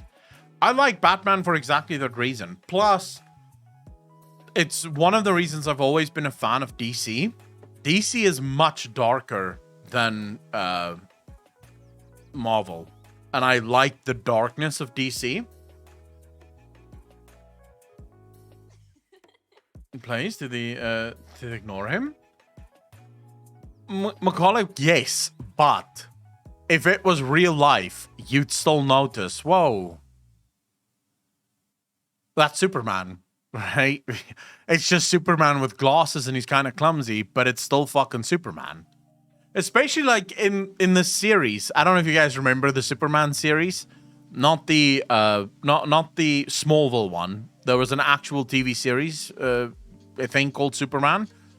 In that one as well, the love of his life. Yeah, Lois and Clark, that's the one. So Lois, right? Love of his life. He's in love with her. Everything's great. You would expect your girlfriend of all people, to notice, right? Like, your girlfriend would be able to notice that you without your glasses is fucking Superman, right? But no, that shit doesn't happen.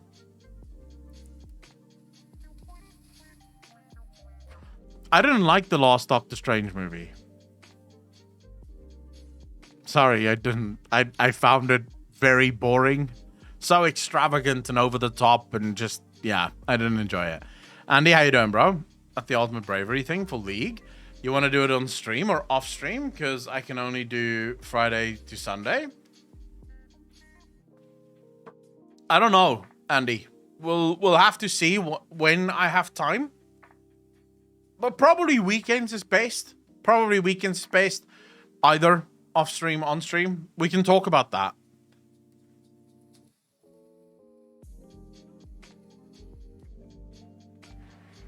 Have you seen Muller's 6-hour breakdown of Doctor Strange 2? Jesus, why would someone have a 6-hour breakdown of Doctor Strange?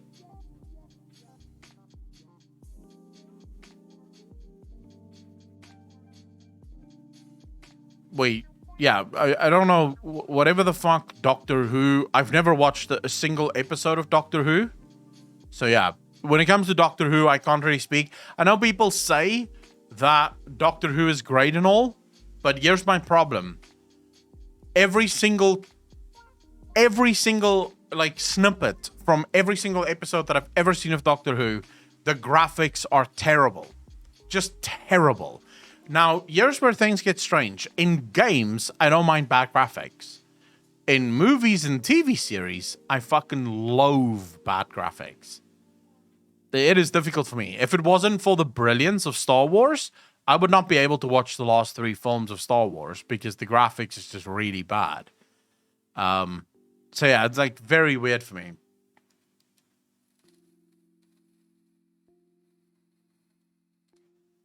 Jesus.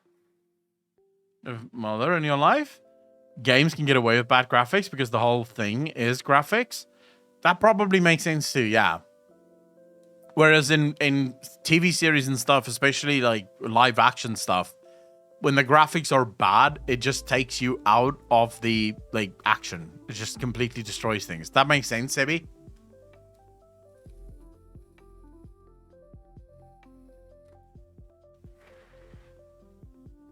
Yeah, I don't know if I would ever watch a YouTube video that's 6 hours long. Like, I'm not gonna lie to you. That seems like a very long time to watch a fucking YouTube video.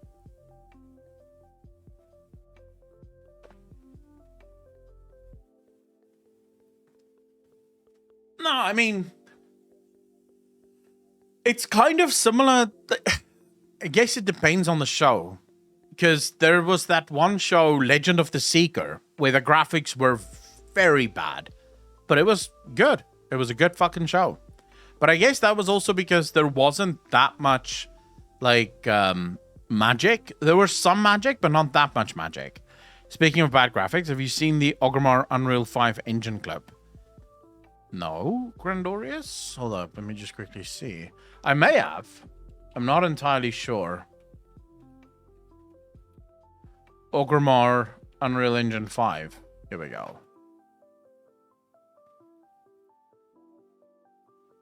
Project Grunt, Orgrimmar Full Gate in Unreal Engine 5. I've watched this one, creating World of Warcraft in Unreal Engine 4. Let me see this.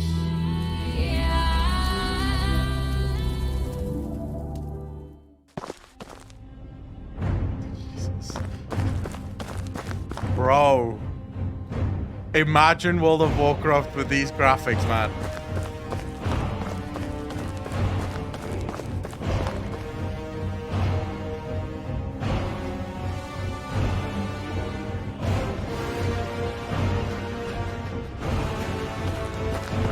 Jesus.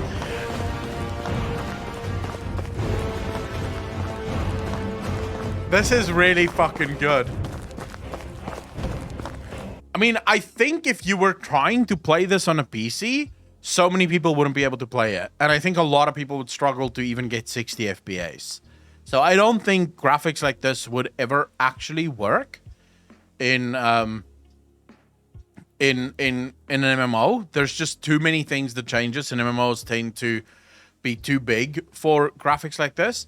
But it's still sort of like one of those things where you would want to play this. There is something off about the color. I don't know how much, like, I think it looks a little bit too light, if that makes sense. I want it to be a little bit darker.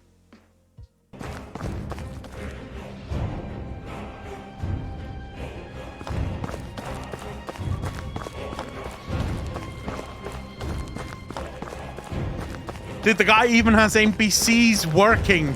Holy shit.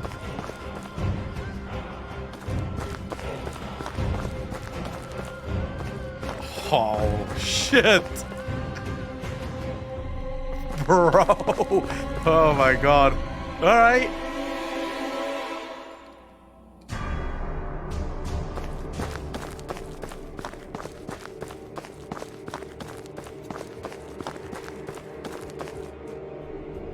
Okay, this would be fucking...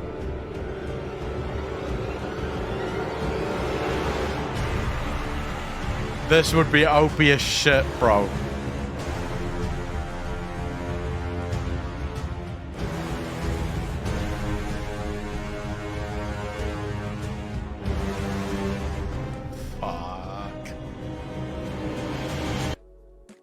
Okay, it even has mount combat. Look at the mount fucking firing fire at the wall. Do you... Considering how much easier it is to make games with Unreal Engine 5, would it not be prudent if Blizzard moved something like World of Warcraft over to Unreal 5? Let's say in a perfect world where that was even possible. Like, you could still make it look very cartoony if you wanted to, but overall, for future development, it would probably save so much fucking time if you put in the effort now and then sort of slowly over time get it done. Yeah, The Witcher 1 is going to be Unreal Engine 5. An Evoker? No. I'm not going to play an Evoker. I will make an Evoker, but I'm not going to play it.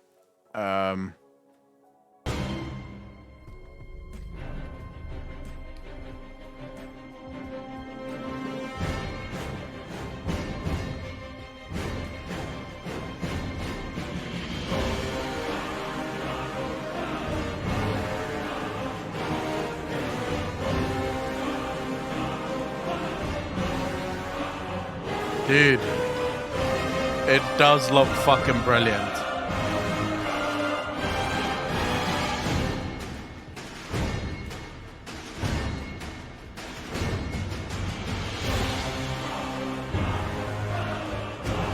I especially like the fact that it's a working gate.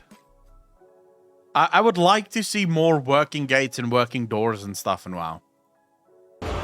East Village, how you doing, brother?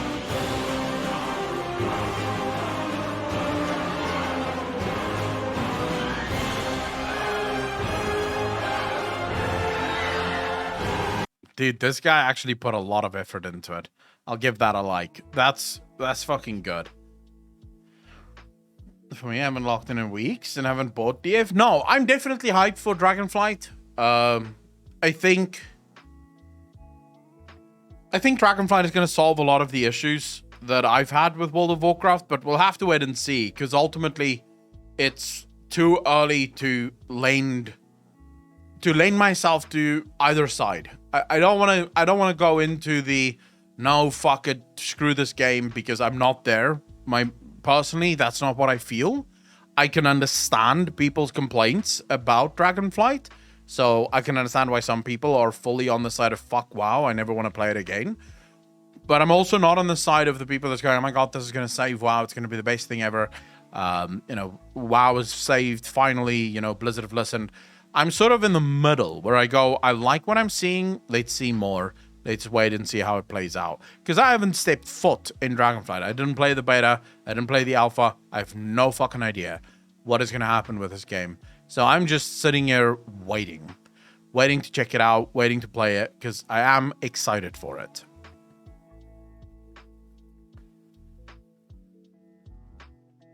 Okay, wait a second. What is this?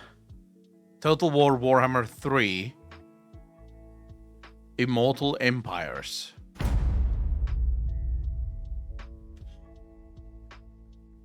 It is time, my lord, to engrave your legend into the world.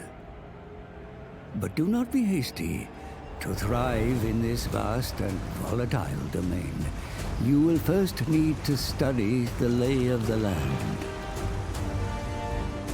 In the far southern wastes, he who hunts... Dude, why is there no Total War Warhammer 40k? Like, what the fuck is wrong with these people? That seems to me like the most obvious money grab ever. Like, oh my god, we want to make money. Let's make a Warhammer 40k Total War. Easy cash. Unseen is in his element. Oxyotl, bane of the dark gods, wages a war of revenge against the fell powers and any who would stand with them. Along these ragged shores, an endless demon horde spills into the world, tainting the very land on which they step. In the jungles of the gods, Teclis has sensed the need of his presence. Be it the Skaven scurrying through these trees, or an imbalance yet to be discovered, Teclis will oppose the ruinous powers in all their forms. Yeah, you can link it. I don't have a problem. Khalida, High Queen of the Court of Lybaris, but submitting it on Reddit is probably the better place. Homeland. Because I'm not planning on watching them. I usually go to Reddit to see what people want me to react to. This just looked interesting. But her reign is fraught with challenge. The Silver Host. See, the problem is I know so little about fantasy. To these lands, and from their cold hands, Khalida must pry the crater of the walking dead. To the lush east, Kugath Plaguefather scours the Dragon Isles for new ingredients to fortify his plagues. Amongst the tropical palms and sandy shores, he discovers an enemy. Tefok Spawn are a tenacious breed of lizard men, mysterious and otherworldly, with little love for the agents of chaos. The graphics is good, though, even in this game. In life, Helman Ghost's taste for adventure took him far from the Empire's borders. Perhaps it is the ghost of his past explorer that has seen him to the haunted. The other thing that it could be, I'm not sure if it will be, but the other thing that it could be is this game is very beautiful. Right? Just looking at it now, this game is very beautiful. In Warhammer 40k, what would this world look like? There wouldn't be trees. All of this shit would just be mechanical. They would have destroyed most of it for resources already.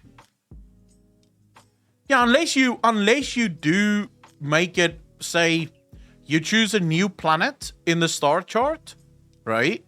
So let's say you go to the star chart and you create a planet and you make that planet the new sort of war. Because for a game like Total War to work, you need a single planet. It's going to be very difficult to make that work across multiple planets. I don't know if that's going to work, right? So ultimately what I would suggest is you choose one planet and that becomes the next big battle planet. So you have all of your factions there and players have to fight in order to save this planet or to exterminate it or whatever the case might be. So that's what I would imagine a Total War Warhammer 40k game would look like. Yeah, maybe somewhere in Ultramar. That could actually be cool. Like, you do an Ultramar planet. I wouldn't choose Macragge or anything like that, because that could have too big lore implications. But maybe another planet in Ultramar. Like Ajax, maybe, or something to that effect, where, you know, it's or Ajax wouldn't work because Ajax is currently being sort of destroyed by Nurgle and his forces. So Ajax wouldn't work. But yeah, you could probably do like a single planet that is the area for battle. Forest, where he is set upon by all manner of creatures and all manner of new corpses to repurpose. A resource you'll find in abundance within Grand Cathay. If my sister is found delinquent in her duty, then we defend the bastion. But Royal, there must be ways around that. So, for example, actual combat. You could almost do a marriage if you really wanted to. So you do Total War Warhammer. You already have the combat down in the normal sense. You have the combat down, right? You could do massive large-scale battles the same way you do them with Warhammer. But then let's imagine you did Chaos Gate style combat for smaller urban skirmishes. So you have like a 4x turn-based kind of battle for like the smaller urban skirmishes. That could work, no?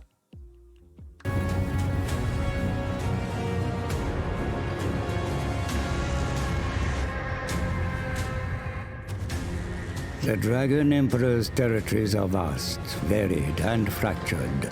Amongst the stoic Cathayans, whose architectural prowess is beyond compare, skulk creatures of foul intent.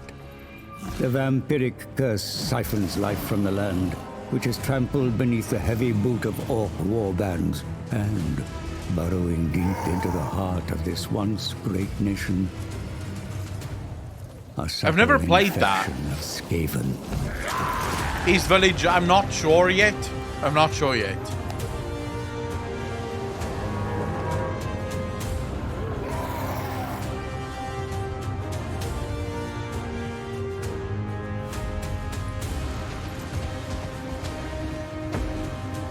Dude, I'm currently playing Company of Heroes, like no fucking lie, and I am enjoying the shit out of that. I'm doing the Russian campaign at the moment, and it is good fun. I've also been playing this Chaos Gate quite a bit. But yeah, this Company of Heroes, I bought it 2 days ago, and I've been having fun with it. I would love a Company of Heroes, but Warhammer. Secret Putin Sim confirmed. Do you own Dawn of War 2? No, I do not. I don't think so. I only own Dawn of War 1 and all of its expansion shit in the Warhammer universe.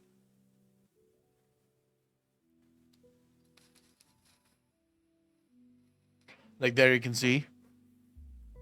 But I have to say, Chaos Gate is also super fun. Have any of you played Chaos Gate yet?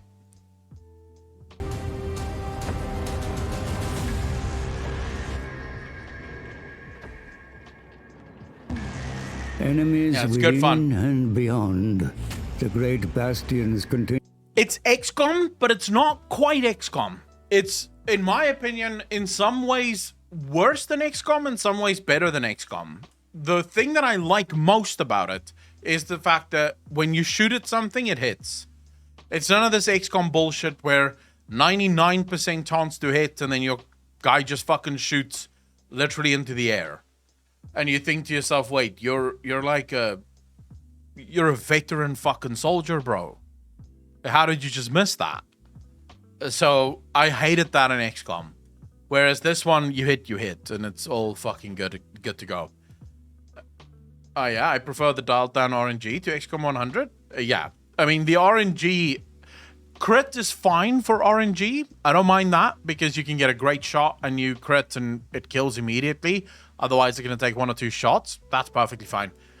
But yeah, it can be super annoying if you need that one hit and then 2 of your soldiers miss. You're like, oh motherfucker! I wasn't prepared for 2 people missing here. Would you spend dozens of hours racing? But Metal Fan, if you get the right, the right upgrades from your ship, your soldiers that die can still train your other soldiers.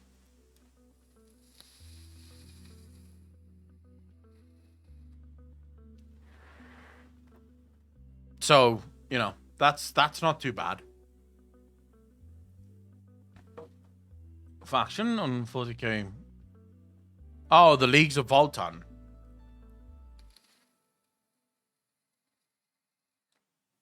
Wait, the Space Dwarf bullshit. We'll get to that. I need to go to the bathroom quickly. I'll be right back. I'll be right back, chat. I'm going to play an ad, so get up, walk around, do your thing. I'm going to be back 3 minutes.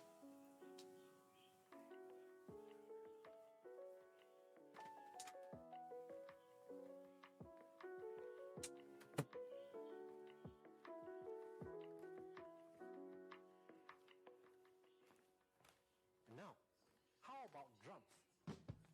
An instrument everybody loves.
Alright, chat.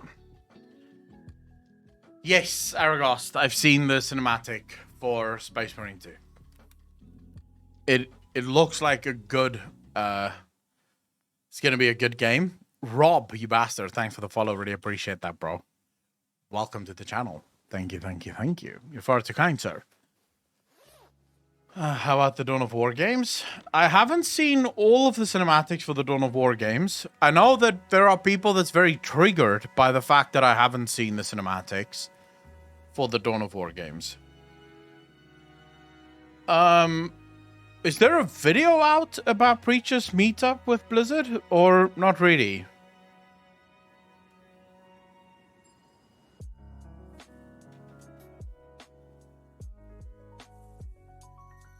There's no video, but then I don't know much about it.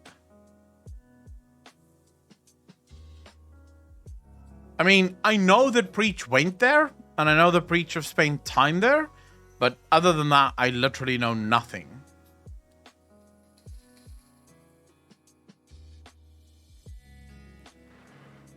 Royal Raven, the Reddit will probably look at during the week. So for Reddit stuff, I usually Mondays to Fridays when I stream. I like to do the Reddit stuff then. Today is very chill. Like it's a Sunday. I usually don't stream on Sundays, and I was just bored, so I thought, fuck it, I'll go live and we'll hang out for a bit. See, I don't really like. I don't plan stuff for weekends. That shit's for the week. That's the work week. So when I go onto Reddit, that's when we work. We're in work mode. We're reacting to stuff. We're fucking broadening our knowledge base of Warhammer. Can be very excited what Preach has been up to. Dude, I don't know why Blizzard would fly him out unless it's for something huge. But then again, it could just be that Preach flew him out. Or Blizzard flew out Preach because marketing. It was Preach who asked to go. Yeah, but why else would Blizzard bring him out there? Like, Blizzard would have just said no. Right? Blizzard could have just said no. We don't have anything to share, really. The fact that he's there and he's spending time with him means almost definitely he's had some conversations with them.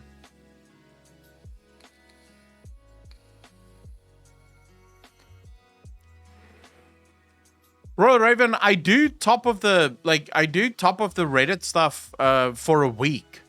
So on Monday, you're probably still going to be top on Reddit. Because I usually go, I click on top and I go for like the last week.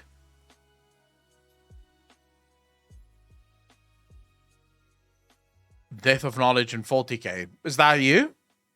Because this is what's currently at the top. We have the Death of Knowledge. We have Legion of the Damned. We have Don't Look at It. Space Marine Creation. Wow, I see the Luton fans are really starting to take over now. For a while, it was Major Kill fans that was basically controlling the subreddit. Now it's just all Luton.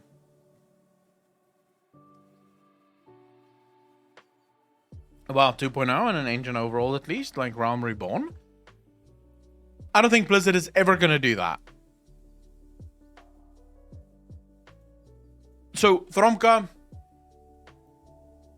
if you're looking for a WoW 2, and what most people mean when they say WoW 2 is new engine, new graphics, new shit like that. I think a lot of people are expecting things that is just outside the scope of possibility for any gaming company, to be honest. So let's look at Final Fantasy and how that rework worked. So they had just launched Final Fantasy XIV 1.0. It was a single expansion or game, and it was a single world that they had to overhaul. They did it because the original world was absolutely dying. No one gave a shit. Now let's compare that to World of Warcraft and what an engine overall would look like in World of Warcraft. You have so many expansions, so much history, so much built up nostalgia within that world. Trying to revamp that, trying to overhaul that, even if you're not going for a WoW 2, let's just say you're doing an engine overhaul.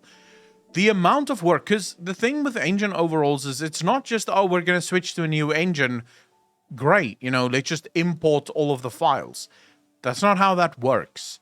So the current files that make World of Warcraft run won't work on the new engine. So you're basically going to have to go in and you're going to have to change or recreate every single one of those files. Every single one of those assets has to be completely recreated. Which again, let's say Blizzard wanted to do this. Let's say that there was this movement within the company and it was gaining ground. Now, what would be the reasons for Blizzard saying, yeah, maybe not. Let's not go that route. Okay, so you're talking about time and money.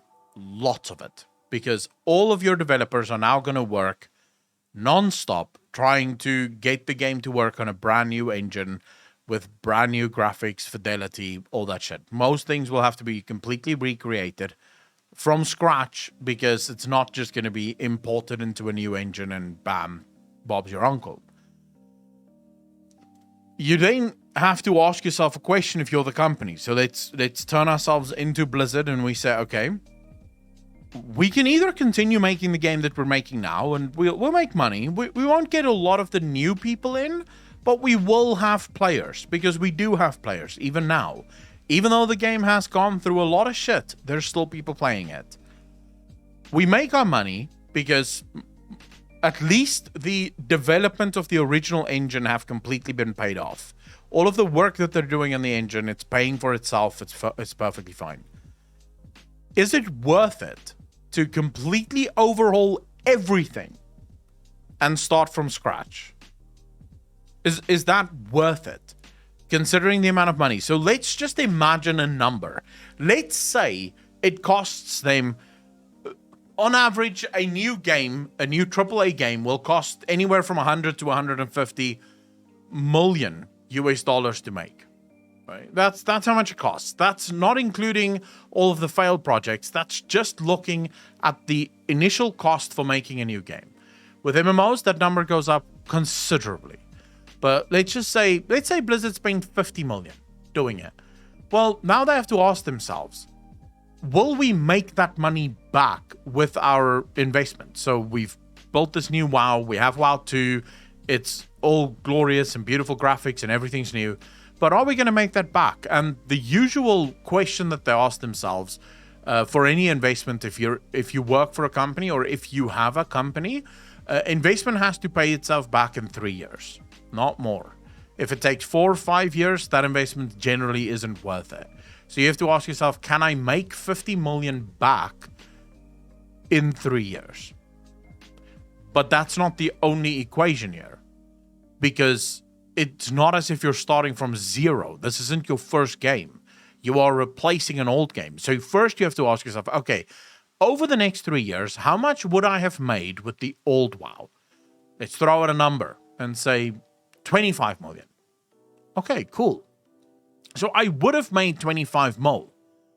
I've just spent 50 mil making a new WoW.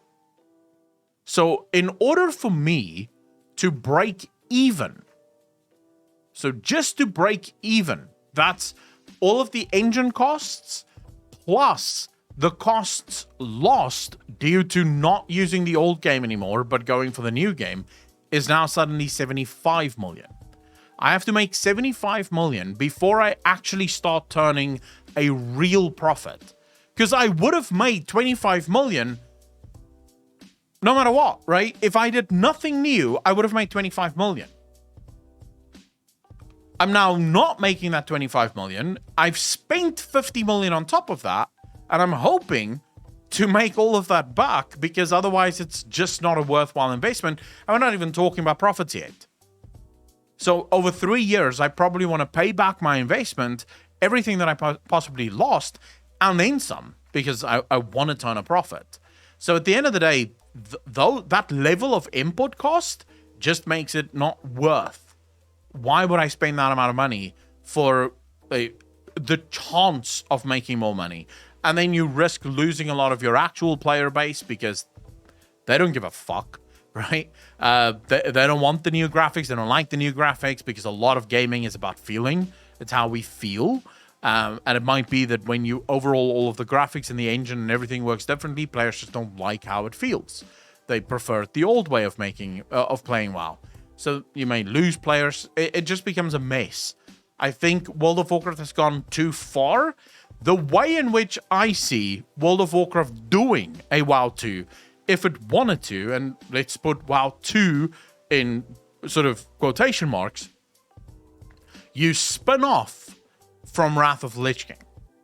This is, myself and Rurikon have spoken about this quite a bit.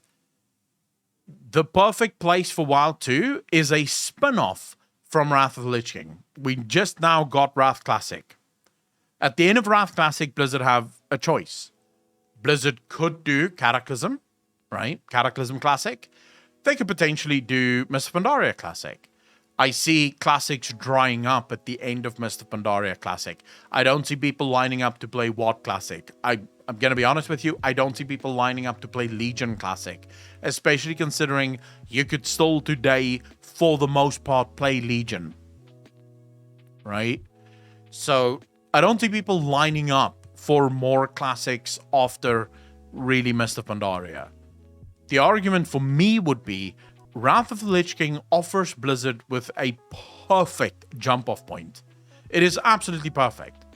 Why? Because we kill Arthas, and at the moment of Arthas' death, Sylvanas takes over. Sylvanas grabs the Helm of Domination, puts it on her head, and declares herself the new Lich Queen. And boom, the story takes off in a brand new direction. You now have Sylvanas as the Lich Queen, maybe an ally in the future, maybe not an ally in the future. Who the fuck knows? No one cares at this point because Sylvana is now chilling. She's taken out Arthas. And the story can now go into a million different cathedrals and areas and playstyles. That would be the only realistic place I can see a WoW 2. For this, you can probably remove some of the mistakes that you made, because a lot of the mistakes for WoW started in Wrath of the Lich King, and you can make sure that you don't have those mistakes and that the game is different enough to where they don't really impact each other. And how do you explain this? Timelines. We already have timelines. So, effectively, these two World of Warcrafts, World of Warcraft Retail and World of Warcraft Alternative, do not interfere with each other because they're not on the same timeline. We're now just playing through a new timeline where Sylvanas became the Lich Queen, and that led to a whole new level of stories, versus the timeline that we're on, where we're in Dragon Isles, and we're doing the Dragon Isle stuff, and then after that. That's the way that I could see a WoW 2 play out. And I also think that's the best of both worlds, because some people are going to prefer the alternative one, some people are going to love the retail one, and it isn't really going to matter. So that would be my best guess. Aureus, why don't you like that? And the Jailer is not canon? Yeah, because in that timeline, the Jailer doesn't have to be canon, right? We can all agree Kata Underwater Zone gave us all anal cancer. Yes, I hate it. I've always hated underwater combat and playstyle in WoW. The engine just does not support it at all. Feels cheap though. They should just have kept retail good, or at least decent. Growfall, it's not about feeling cheap. It's about offering different stories. WoW can do that. It's got nothing. Why would that be cheap? We have separate timelines in World of Warcraft. It makes perfect sense within the lore, and it allows you to create a second game from just a different jump-off point, right? Jesus, Each Village. That was a high price Blizzard paid? Fuck.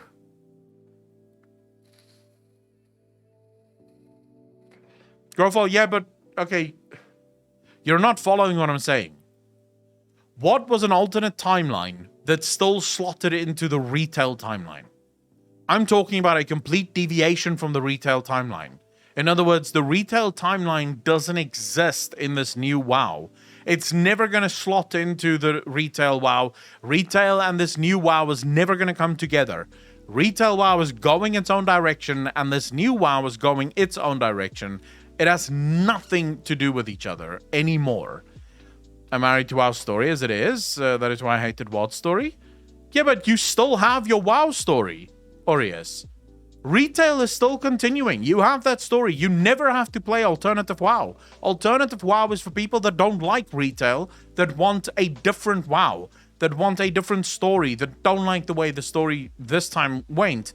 It gives Blizzard a lot more freedom. I feel like you guys are just disagreeing because you don't want your game to die, and no one is suggesting that your game should die. It's literally two different games. It's just two different games in the same IP.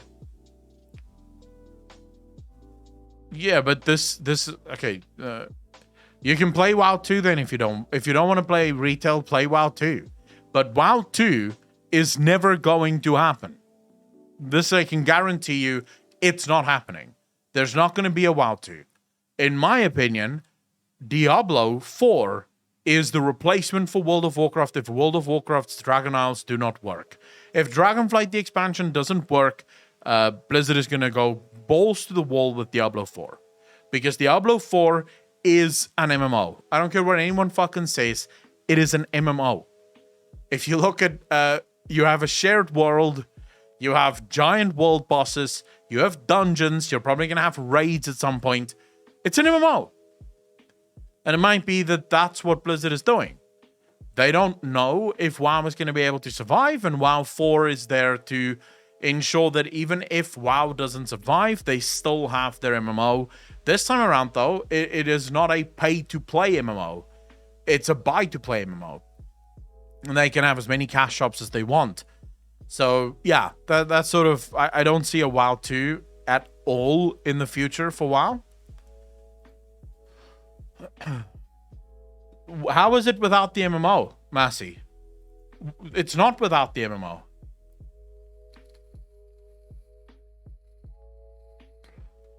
It is a shared world. Blizzard have already said, when you run around in Diablo 4, you will run into other people that is doing things. That is the quintessential definition of an MMO.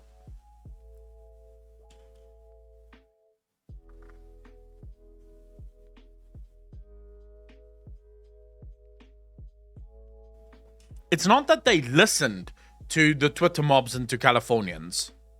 It's that they are the Twitter mob and they live in California. So they see things through that lens. That's how the world works in their opinion. And even though most of us in the real world don't follow that, for them, they don't understand how we can't. There's this wonderful, so it's a reel on Instagram that I was watching of this couple from California that moved to Texas, and they're at their first cookout in Texas. It is just, you have to watch it, like just showing the differences between Californians and Texans. It was funny as fuck. They're going to be running into hundreds of people. Massey, you don't have to run into oh my god.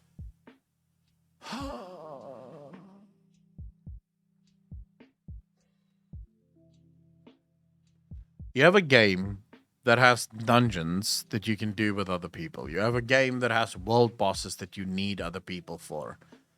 So, you have a game that has PvP. It is an MMO in every single aspect of what an MMO is, except whenever you run into a city, there's not going to be 100 people around you, and therefore it's not an MMO. So in other words, what do we classify that game as then? It's an MMO. I don't give a fuck what kind of names they want to come up with it. I don't give a fuck what kind of justifications you want for it. It is an MMO. It's an always online video game. Now, you could nitpick and you could split hairs and you could say, well, actually, Akamon, that would be more like a multiplayer game. All right, fine. Let's call it a multiplayer game. It has all the elements that WoW has. It is an MMO. And yeah, all right, you're not going to run into 100 people. You don't run into 100 people in WoW now. What the fuck are you talking about? Like, load up WoW. There's maybe like 10 people around you. If it wasn't for sharding, there would probably be no one around you. So the fact of the matter is, it's not the amount of people that you run into. That's not how that works. Gold Chariot, instead of MMO, it's Alamo, large multiplayer online. I don't like nitpicking words because I don't think an MMO qualifies just as the amount of people that plays it. I don't think that's the... Not anymore, at least. Like, strict definition, sure. Strictly by definition, it might not be an MMO. You might be correct on that.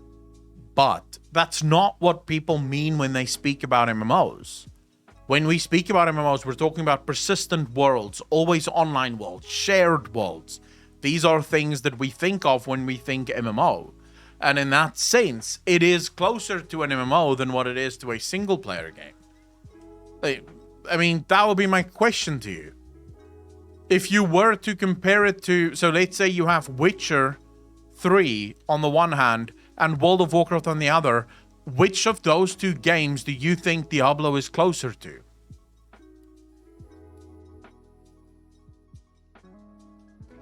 Who the fuck is Ligma and Johnson?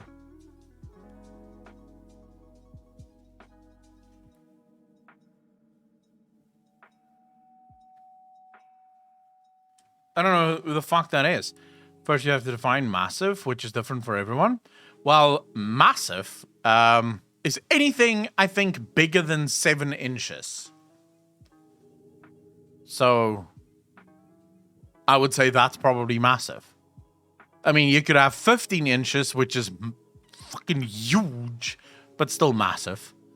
8 inches would probably still be considered quite massive, right? It's not massive, but it's massive, right? So, yeah, I would say anything past 7 inches would probably be massive. Who the fuck is Ligma Johnson? Oh, never mind. All right, cool. I did not fucking read that. Got him. You got me. I did not fucking follow that. Oh my god. Well played. Well played. Oh shit.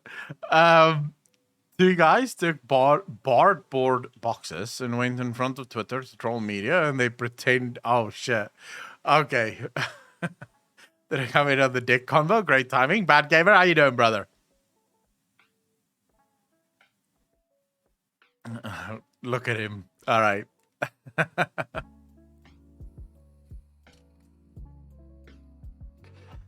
I don't know, Soy Boy. Are you touching yourself when you're thinking about your bros after you woke up hard? Yeah, I would say that's at least a little homo. It might not be full-blown homo, but little homo. If you're just waking up, you've got some wood, and you're also thinking about your bros, that could be anything. Like, maybe you having wood is an inconvenience because you're thinking about hanging out with your bros, in which case, not homo at all. Very homo if you woke up with wood and you went, oh my god, I wish my bros could see me now. Very homo. So really up to you how you wanna how you wanna play this.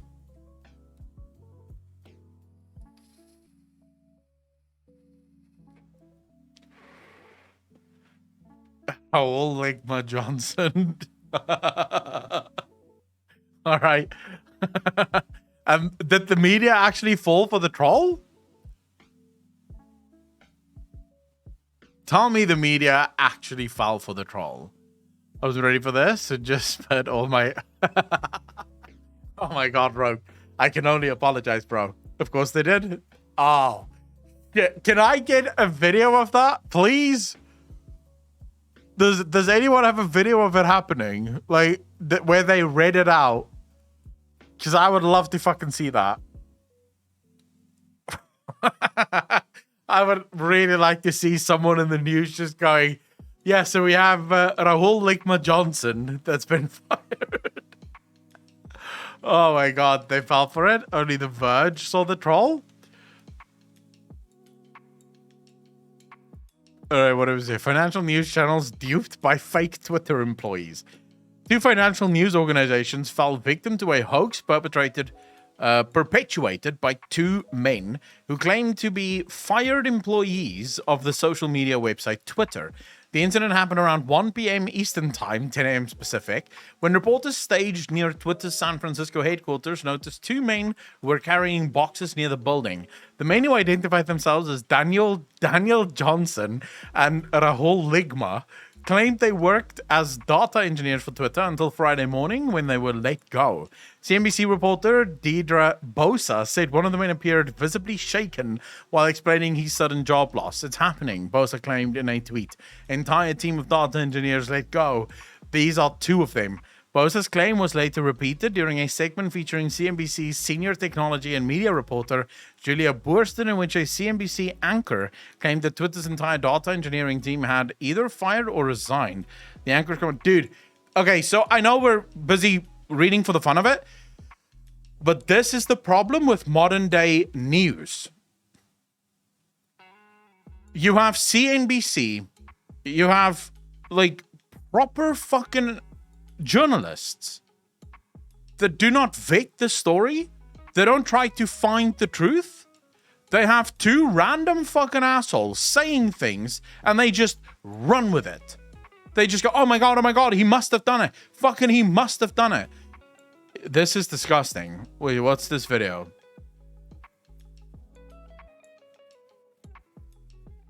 Michelle Obama wouldn't have happened. Elon Musk owned Twitter. You know, Obama in 2008 wouldn't have happened without my director, an Elon Musk owned Twitter. You need free speech is when a public company, you know, a public owned stock, not like one guy owning a company, you know. But I'm a data I mean, engineer. We've been having a lot of I even own a Tesla, man. Like, and, I'm a big fan of like clean energy, climate change. He's a fan of climate even change. free speech, Well, too. that's a twist. But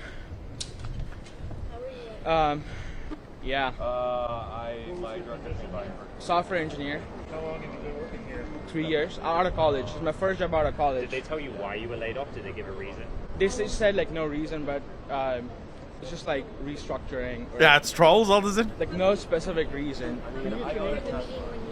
One person talked. So there was an HR person in the beginning, and then one person, you know, talking.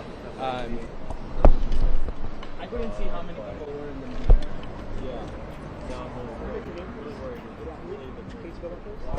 Did it make sense? Yeah. I mean, Elon is a massive troll, so he's just bringing the trolls to market at the minute. Last name. Ligma. Ligma. Yeah. What was your title? Software engineer. Software engineer. Yeah. Were there any non-Twitter personnel, any testing personnel that were part of these meetings, like Musk team people? Ligma Johnson. Oh my god, this is amazing. This is Ligma. RAHUL. RAHUL. Yeah. Ligma. Yeah.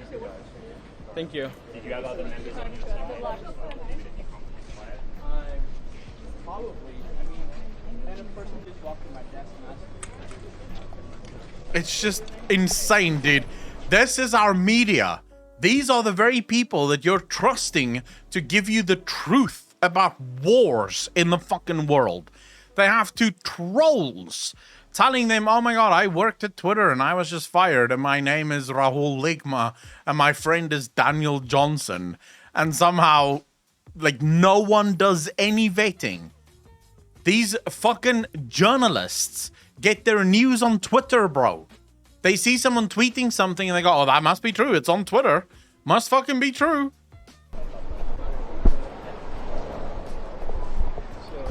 Fucking scamaz artists is what these people are.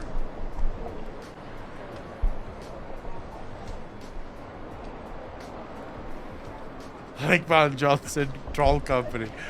Oh my god, I just want one person to say, we just spoke to two data engineers, Mr. Ligma and Johnson. I just want one person to say that.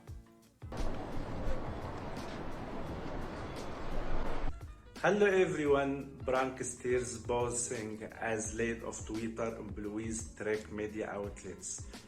Pair of pranksters posing as lead of Twitter employees tracked multiple media outlets Friday as the public anxiously waited news on whether Elon Musk had begun axing stuff. The thing is, we used to trust, so Aeschylus, we used to trust journalists to be the ones to filter out the noise. That was their job.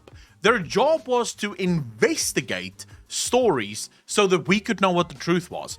And it worked. It was so important because that is part of the reason why humanity is where it is now. Because for the first time ever, humanity could agree on the truth. Because we knew that our truth was being vetted. We knew that there were people in charge of trying to upkeep the values of truth and honesty. That's no longer the case. You have these fucking journalists that is so hard up for a story. Like, as soon as they saw these two data software engineers walking out, they got a fucking semi. They're like, oh my god, I'm gonna be first. This is my story, and I need my story in front of the people because the ratings is so fucking important. I just need the ratings. I just need everyone to watch my paper, and I'm not even gonna waste my time vetting this. And it wouldn't be hard to vet this, right? It would not be fucking hard. All you have to do, like literally the only thing you have to do to vet this is to phone Twitter and be like, hey, by the way, we just got a report that 2 employees, Mr. Rahul Ligma and Mr. Daniel Johnson, was fired. Is this true? And Twitter would be like, who? Mr. Rahul Ligma, Ligma, and Mr. Daniel Johnson has been fired? And they'd be like, Ligma Johnson. And it would be over. They would know, oh, we've been had. Never mind. It's just, it's annoying, bro. Sponsors equals money. It's simple math, and sadly, that's what drives the media. Raul Sagma. Yeah, I've seen that game, but I don't like 2D platformers. Have it on. But yeah, this is just 100% what's the problem. This is why I told you guys at the beginning of the stream. It is so difficult to know what the truth actually is. I comb through so much information. I read so many articles from different news outlets and different like theaters within our political systems, and all I see is confliction. Everyone is conflicted. Everyone is conflicting with everyone else. It doesn't seem like anyone knows what the truth is, and I sometimes wonder if anyone wants us to know what the fucking truth is. So yeah, it's sort of annoying. You can't handle the truth. That is such a cool fucking movie, by the way. It was at least a bit professional. That kid could barely hide his smile. I mean, it was still funny. You can see the smile through the mask if that security guy. Yeah, I mean, the shaken up bit is just, that's funny as fuck to me. The fact that she said, oh, he was clearly shaken. It's like, no, he looks more like he's clearly lying. But then again, we have the luxury of already knowing that he's lying, even before we watched it, so it kind of makes it a lot easier. Whereas if you didn't know that they were lying, would you still have felt the same?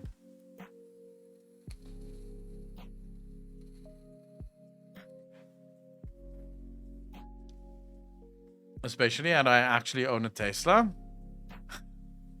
Yeah, the reason I love the fact that Elon Musk bought Twitter is I'm having fun with the meltdowns. The meltdowns is my favorite bit because there are so many people that is currently like pretending like this is the worst thing that's ever happened. So many people are pretending like this is the end of the world. The world is about to end. Elon Musk just bought fucking Twitter and everything is just going to go to shit. And I'm just over here going, how though? Like, I don't see anything changing whatsoever. like maybe Twitter becomes a bit more free speech, but outside of that, it's still going to be a fucking horrible, cancerous site to be on. Nothing will fix Twitter. I will maintain to the end of my days that Twitter is the worst thing that has ever happened to humanity. Absolutely.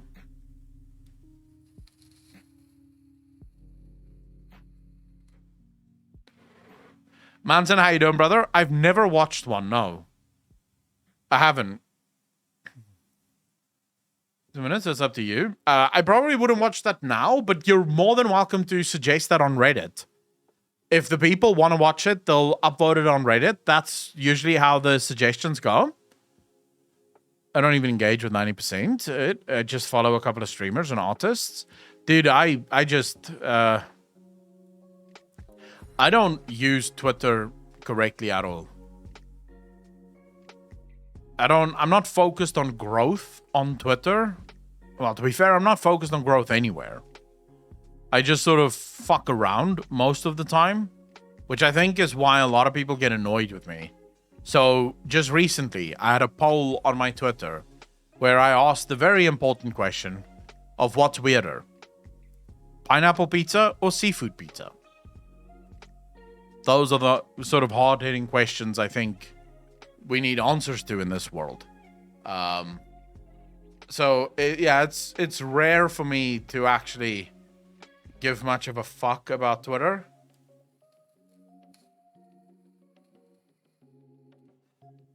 I had a conversation with some woke Discord buddies in one of my colorful servers, and they were very concerned Elon will stomp unions. My question was, Agrawal was CEO for years, and he was a censorious woke minority type. Where is the Twitter Workers Union? Nowhere. So acting as if Elon is going to be the one boss who doesn't like workers, forming a front against him, is just delusional. So I feel like...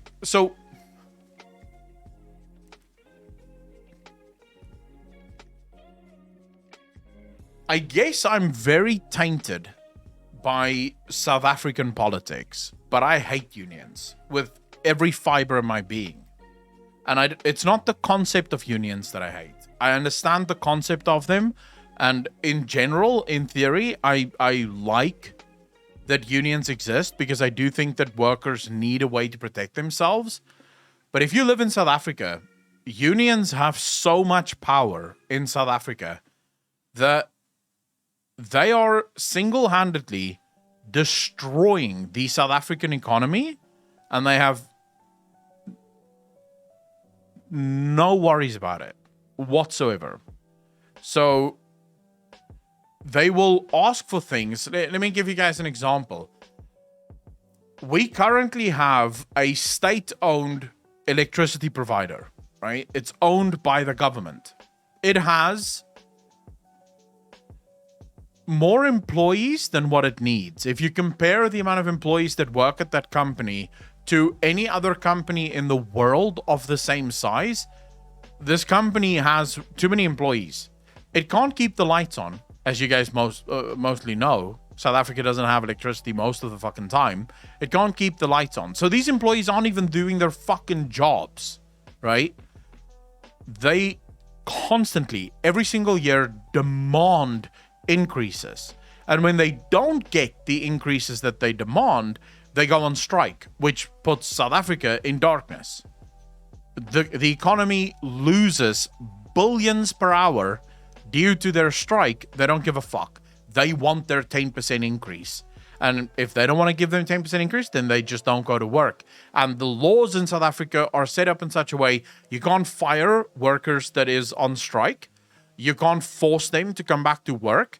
It's like there's so much that protects these people, and they can effectively destroy the economy at will, and no one can do anything to stop them. Even though they don't do their jobs. They are wholly incompetent, but you can't fire them. You can't do anything. Teachers union. We have so many students in South Africa that can barely read, write, or do math by the time they leave school, but you can't fire a teacher. Like, try to fire a teacher in South Africa and see how much backlash you get. You can't get rid of a teacher because of the teachers' unions. So in my mind, I like that unions exist. I think unions should exist. I don't like the amount of power that they have. That's my biggest issue with unions. Why are you guys wasting all of your points? Inefficient. However, every asset my country has privatized has gone to shit with massive price hikes. Alderson, because... Okay, so... The problem with government privatization is more often than not also in the realm of corruption. So... The way government is supposed to privatize things is by increasing competition within the market. So for example, South Africa has a business called SAA, which is the South African Airlines, right? It's literally an airline that my government owns for some fucking reason. It's completely bankrupt. It is inefficient. It is just run in the worst possible manner. And so they sold it to another company. I think that's the biggest mistake they could ever have made. The trick here, what I would have done, is I would have broken the company up into 10, 12, 15 parts, and I would have sold each of those individual parts to smaller companies. So each of those companies now own, like you have 15 new airlines in South Africa that now operates in competition with one another. Yes, when you have a government-controlled company and it gets privatized, as in the entire company gets sold to another company, it's almost guaranteed that that company is going to raise prices, because the fact that they're a government-owned entity means that they're larger than what they're supposed to be, and they can probably get away with just overcharging people.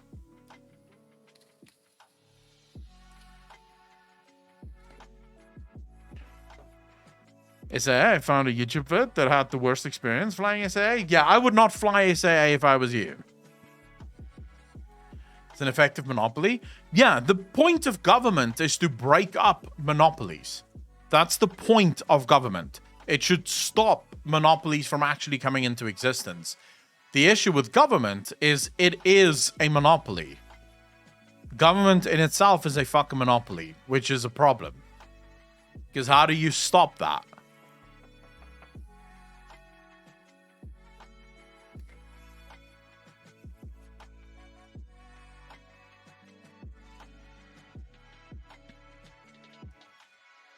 I'm not gonna watch that, Abaddon.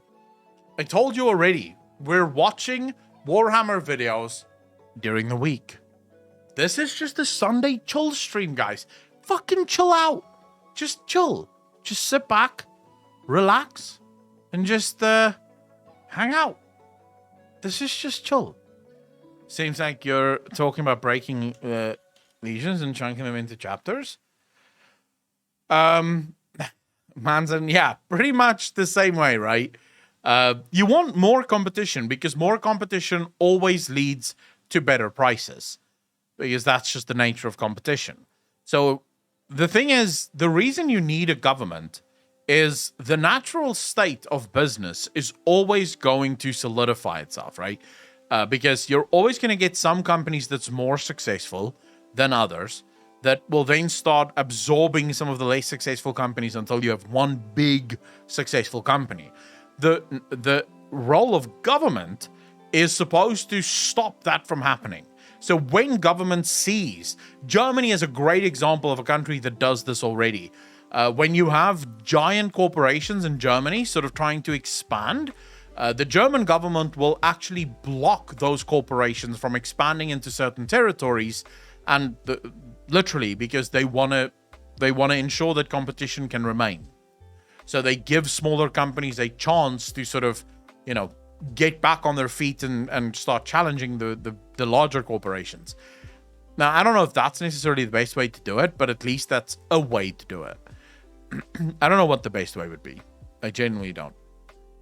But what I do know is the last thing you need is one company running anything, and what you need even less than that is one company running everything with the government's backing.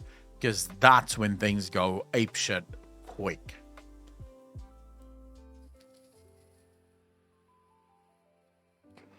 As yeah, it was not long ago actually where one of these giant companies tried to do this in Germany, and they were blocked from actually expanding any further. I can't remember which one it was, but yeah, there was one not long ago.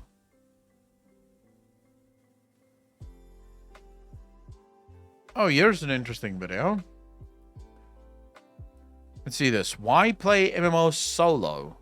What is an MMORPG? A question asked by scholars and philosophers alike. How do we define this genre? This question is actually so volatile and divisive in the MMO community, it really needs its own series of videos split over several specific topics. So let's do that. Let's dive into this fascinating genre and really ask, what is it? From the acronym MMORPG itself, to the games we know as MMORPGs, to the games we describe as MMOs which aren't quite. What are we actually talking about?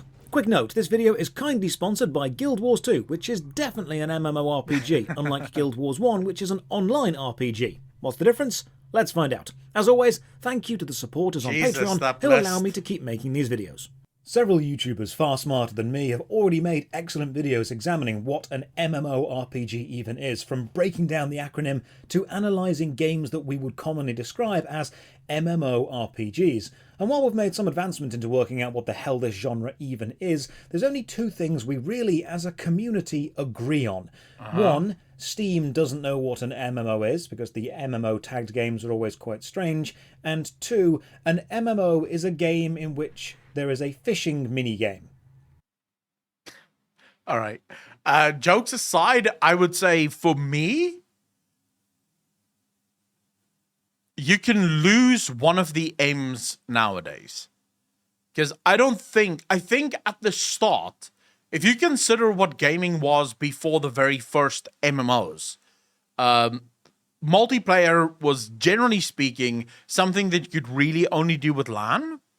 So you and a bunch of friends would get together and you would sort of, LAN together. That was multiplayer. Most games were single player because of internet speeds and things like that. And then the first MMOs started coming out, which was always online, persistent worlds.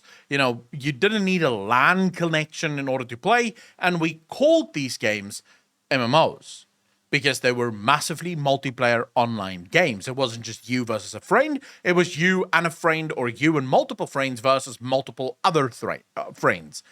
But I think as time and sort of technology have advanced, we can certainly say that more and more games now would absolutely qualify as MMO, because there are a ton of games out there that have persistent worlds, that is always online, and that you do play with many other people.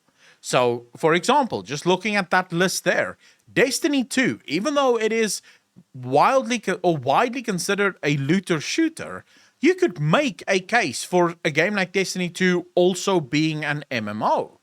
You could make a case for that. Elder Scrolls Online, it is a single player MMO. Let that sink in. It is a single player MMO, or a single player game with MMO elements.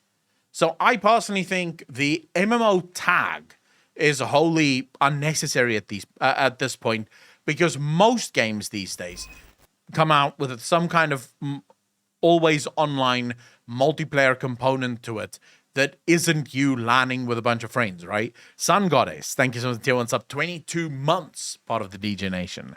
Appreciate you. Thank you. What about MLP? My Little Pony? I don't know, because I have yet to play that, Sun Goddess. That's about as far as we've got.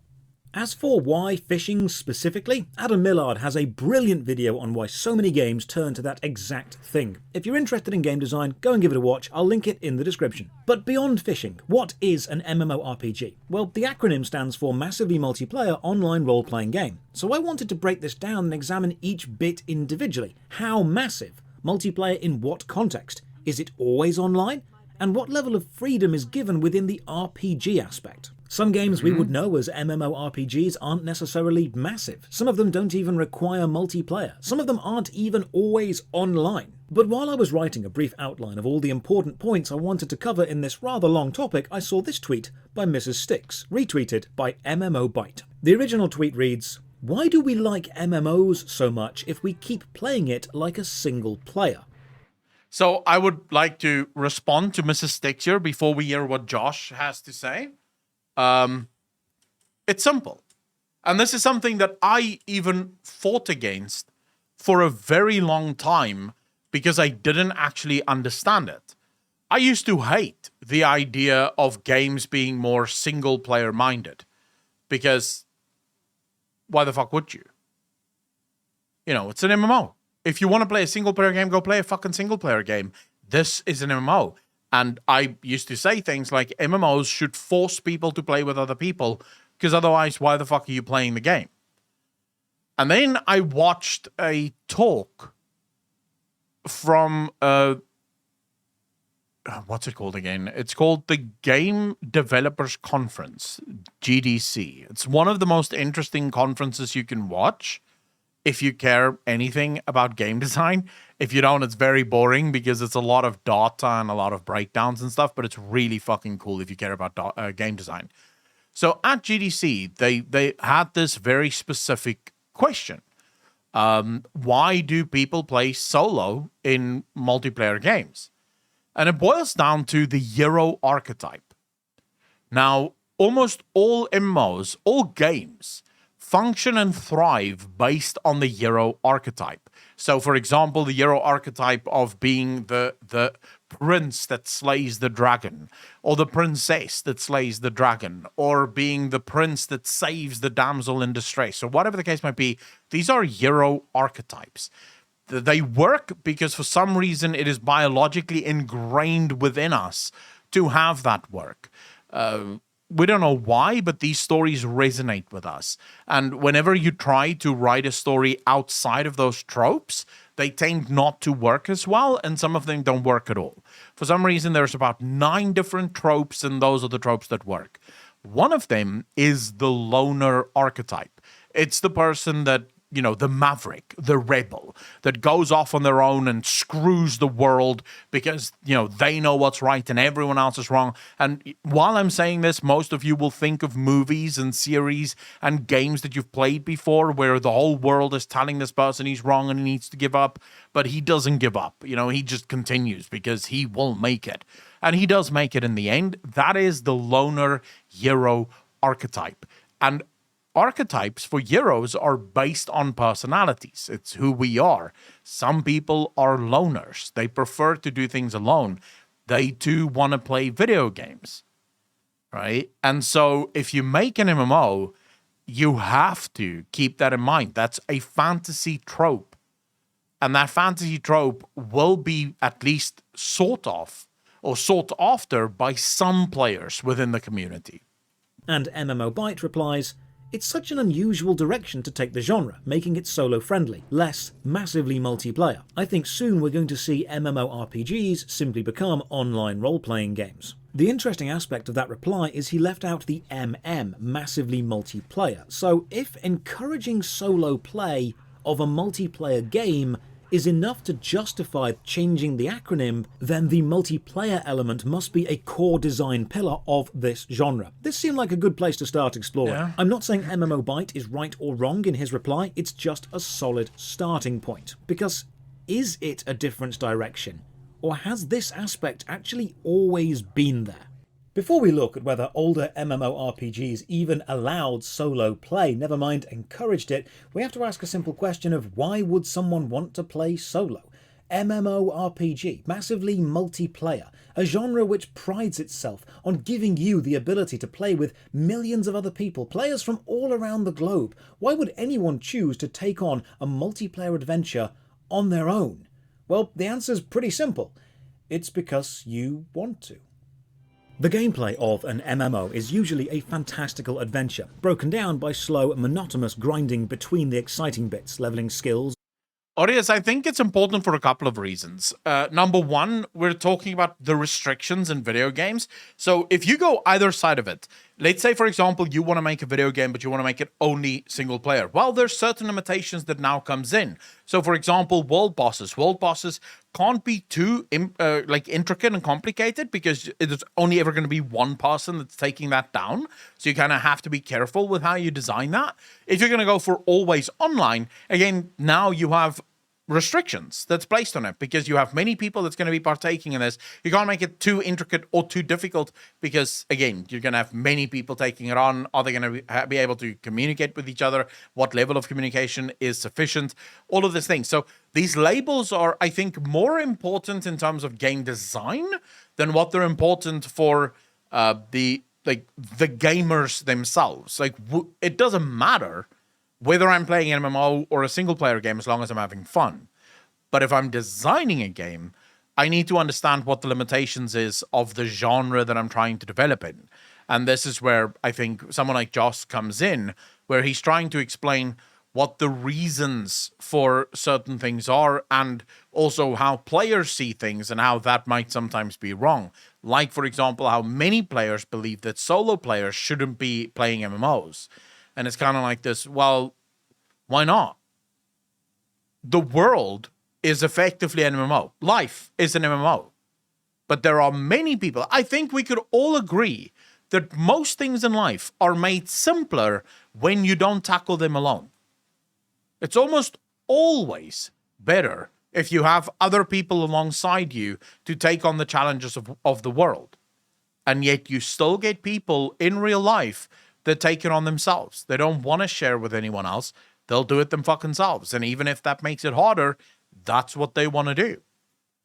Or killing the same enemy again and again. And while it can be nice to have company during these long stretches of repetition, it's not always wanted. People enjoy doing lots of things by themselves. I like real-time strategy games, but I also like playing against the computer. I like Unreal Tournament against bots. I like painting Warhammer by myself. All things which are considered boring and repetitive by some, and which could likely... Man, that reminds me of me. So I started playing Company of Heroes, right? My brothers play Company of Heroes, and they want me to join them in a game. And I just straight up told them, no. I like doing this myself. I don't want to play against you guys. I don't want to play with you guys. I'm playing against the bots, and it's perfectly fine for me. I'm having the time of my fucking life. The second I start playing with you guys, I'm not going to enjoy it anymore. It's just not going to be fun. I don't want to play with or against other people. I just want to play by myself. Be improved by sharing the experience with someone else. But here's the thing. I do share those experiences with other people when I want to. If I want to play multiplayer games with other people, I will. Or if I want to paint models with other people, I will. The important thing is, I have the choice. When someone says they enjoy playing MMO games solo, it doesn't necessarily mean they avoid all human contact at all costs. It usually means they prefer to enjoy the game either alone or with a closer, more specific group of friends, because those friends enjoy the game in the same way they do, either focusing on the lore, the mechanics, or min-maxing. It's important to not simply have a large player base for the sake of having a large player. Tangdal, you bastard. Thanks for the tier 1 sub, 7 months, part of the DJ Nation. Appreciate you, fam. Thank you, thank you, thank you. Player base if you don't actually interact with them. A fun play group who enhance the game for you is worth far more. Playing an MMO can often be a relaxing hobby, while constant interaction with people can be a draining hobby in both the real world and the virtual. Sometimes you just want... That is actually so fucking true, and it all boils down, like everything he's saying so far, boils down to choice. That's it. Why do you want people to be able to play solo? Because they can, and they should be able to if they can. And that's it. Because, yeah, the truth is there are days where you just don't want to hang out with other people. You want to go by yourself. You want to do your own thing. You're tired. You just had a long day. The last thing you want to do now, this is actually one of the reasons I stopped raiding. Because there are days where, you know, I spent the entire day fucking making videos, talking about World of Warcraft, and now I just want to log into WoW, and I just want to do my own thing. But I can't because I have to be online, because we're going to raid. I have to listen to other people speak on Discord. And that's the last thing I want to do now. I just want to chill out, do some dailies, have some fun, level a few characters. So at the end of the day, I don't see why people are so against the whole single player or solo players in MMOs. I do not understand it. To come home from a day surrounded by people and go and exist in a fantastical virtual world by yourself. Yes, there are other people also in this world, but that's actually a calming element of it, because you don't need to spend energy interacting with them, it's just nice to have them there. Other players are acting as free-thinking, feeling background characters, framing your own adventure, lending the world weight and reality. Knowing that your actions affect a living world without the emotional effort of constantly needing to be social in that world is enjoyable. Playing an MMO with a group means you will have certain expectations, requirements of you. Yep. You'll have to keep up with any chat that's going on or play your class. You have a role to fulfill and you can't let your team down. And that's pressure. Sometimes you want to experience the gameplay of an MMORPG, the world, the music, the characters, the lore, the story, or the mechanics, without that pressure of feeling like you need to fulfill a role in a team. You can have the game on in the background while you watch a film, watch Netflix, read a book, or even do some work. Or most likely what sounds you're doing so right like now, me. Fuck. Which is watching some YouTube videos. It can be nice to experience the MMORPG without the pressure that being in a team puts on you. Whatever your favourite MMO is, it can always be played in the background. And if you aren't playing an MMO right now, consider downloading this video's sponsor, Guild Wars 2. This is the second video of mine that Guild Wars 2 have sponsored quite recently, which makes me think the management team have finally found the marketing team hiding in a long-forgotten office somewhere or just playing jumping puzzles all day and are demanding they actually start doing their job and sponsoring some YouTubers or something. I've played Guild Wars 2 since it launched all the way back in 2012. That's actually, and it's been one of the few That's actually so true. Like, outside of YouTube channels discovering Guild Wars 2, when is the last time you've heard anything about Guild Wars 2? Like, outside of the MMO channels discovering it and then telling you about, oh my god, I just recently tried Guild Wars 2 and again it was so good or whatever. I have never seen an ad for Guild Wars 2. I don't see jack shit for Guild Wars 2 ever. And by all accounts, with everyone that I speak to, Guild Wars 2 is a phenomenal fucking game. It's an absolute amazing game, yet you barely ever see anything about it. Nightlight Crafting, how you doing? I heard a lot of Guild Wars 2 around when Dragonflight was announced. Yeah, but again, I heard from YouTubers, right, that discovered it. I haven't seen anything outside of that. MMOs I've installed on every PC I've had since then, and finally, after like 5 years of coming soon, it's actually released on Steam. They've even released 2 very positive reviews. The latest expansion, End of Dragons, brings a ton of new content without invalidating the previous expansions Heart of Thorns and Path of Fire, but you don't need to buy anything to try the game. There is a massive free trial. The base game is free with no time limit, and if you do like it, it is a one-time purchase with no monthly sub. Once you own Guild Wars 2, you own it. And given the amount of hours I've got out of this game, Guild Wars 2 is probably the best value money I've ever spent on a video game. To celebrate the Steam launch, there's a link in the description. You can sign up, get a code, and grab the game on Steam, and then if you want, you can redeem the code for an experience boost pack, some karma boosting, and a 10-slot bag with a mini pet. This all saves you about $10, and it's free, so there's no reason not to. There's a new player guide on the website, although the in-game tutorial is actually really good. There's great build variety in the classes, and the mount system is so good it is now the standard by which other games are to be judged. Now, regular viewers will know that I don't accept sponsorships unless I can personally vouch for the product, and honestly, Guild Wars 2 is just a really good MMORPG game with a great deal of content that every player should at least try. Right, back to talking about solo MMO gameplay. When I play MMORPGs on stream, I often have people following me around, but I would still consider myself a mostly solo player, despite the fact I enjoy dungeons and team-based events. So how does that work? Well, the simple fact that I'm playing with people doesn't mean that I'm interacting with them or connecting to them in any meaningful way, and I think it's this lack of meaningful connection to other people that people often confuse with the lack of multiplayer elements. There is a long-held belief that newer MMORPGs are pushing people more towards solo-focused play. You exist in a world with other people, but you don't necessarily interact with them. I've even made a video called Social to Solo, where I look at how the design philosophy has changed over the years, allowing people to experience the games solo. But were older games... Dude, I don't have a single sponsorship running. I haven't had a sponsor for over a year. I don't reply to any sponsors, so I promise you that's not it. Freya, how you doing? In New World, we managed to hold off a bigger faction with Discord teamwork for a while, but eventually it got too demanding and the other faction took over the whole server. Easy. Look, there are times where stuff like that is really incredible and really amazing. The issue is just, most times I want to play on my own. I don't want to play in a fucking... I don't want to play in a group. I don't want to talk to people. I don't want to hear anyone. I just want to play games. And that's why I prefer single-player games. Because I don't have to talk to jack shit. I can just play the game, have my fun, and the whole world outside doesn't even matter. Actually more cooperative? Did they demand more teamwork, or do people simply remember them as more cooperative exactly. because hanging out with people online was novel for the time, so people did that aspect more? The massively multiplayer part is a major point of contention within the MMORPG community. What is massive? It's not quantified, it's far too vague. From games designers to players, we don't know what you want massive to count as. 1,000 players? 10,000? 100,000? 1 million? Or 10 million? If you count 1 million players as massive, can I have 1 million people on my friends list? Could I have an ignore list 1 million players long? Will there ever be a zone where you could actually have 1 million players all at one time? Could you even interact with 1 million if you wanted to?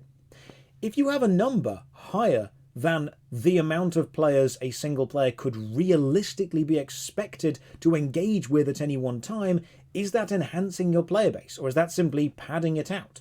How big is massive, and how big does massive need to be for the players to actually notice?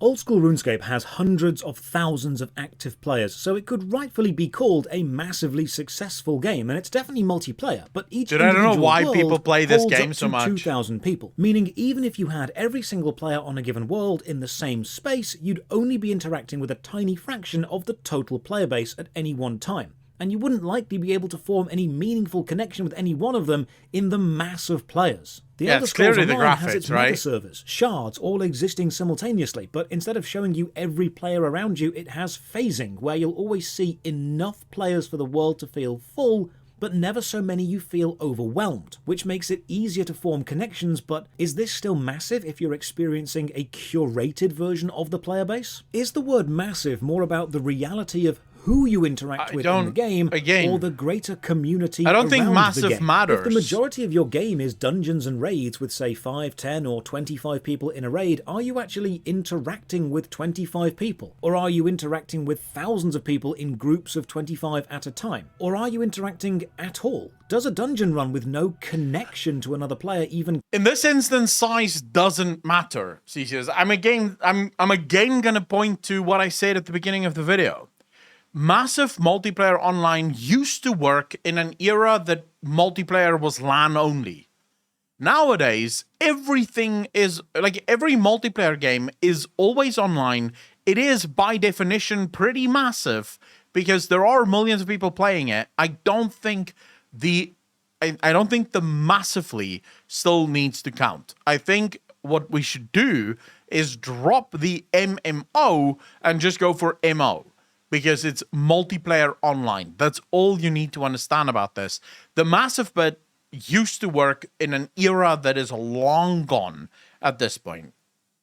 Counters interaction. You're as close to a random player in a random group as you are to a stranger you walk alongside while walking through town, or someone sat 2 seats behind you on a roller coaster. Just because you're going on the same journey doesn't mean you're taking the journey together. MMOs are often broken down into the styles of theme park versus sandbox. Would going to a theme park alone count as interacting with everyone at the park?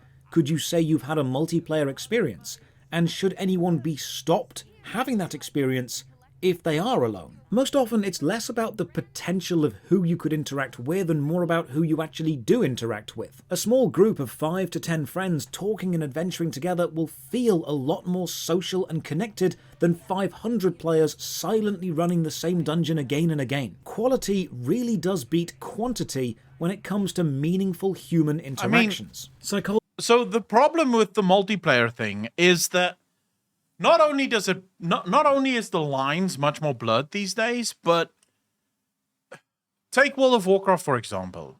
Yes, let's say you're playing with 1 million other people on your server.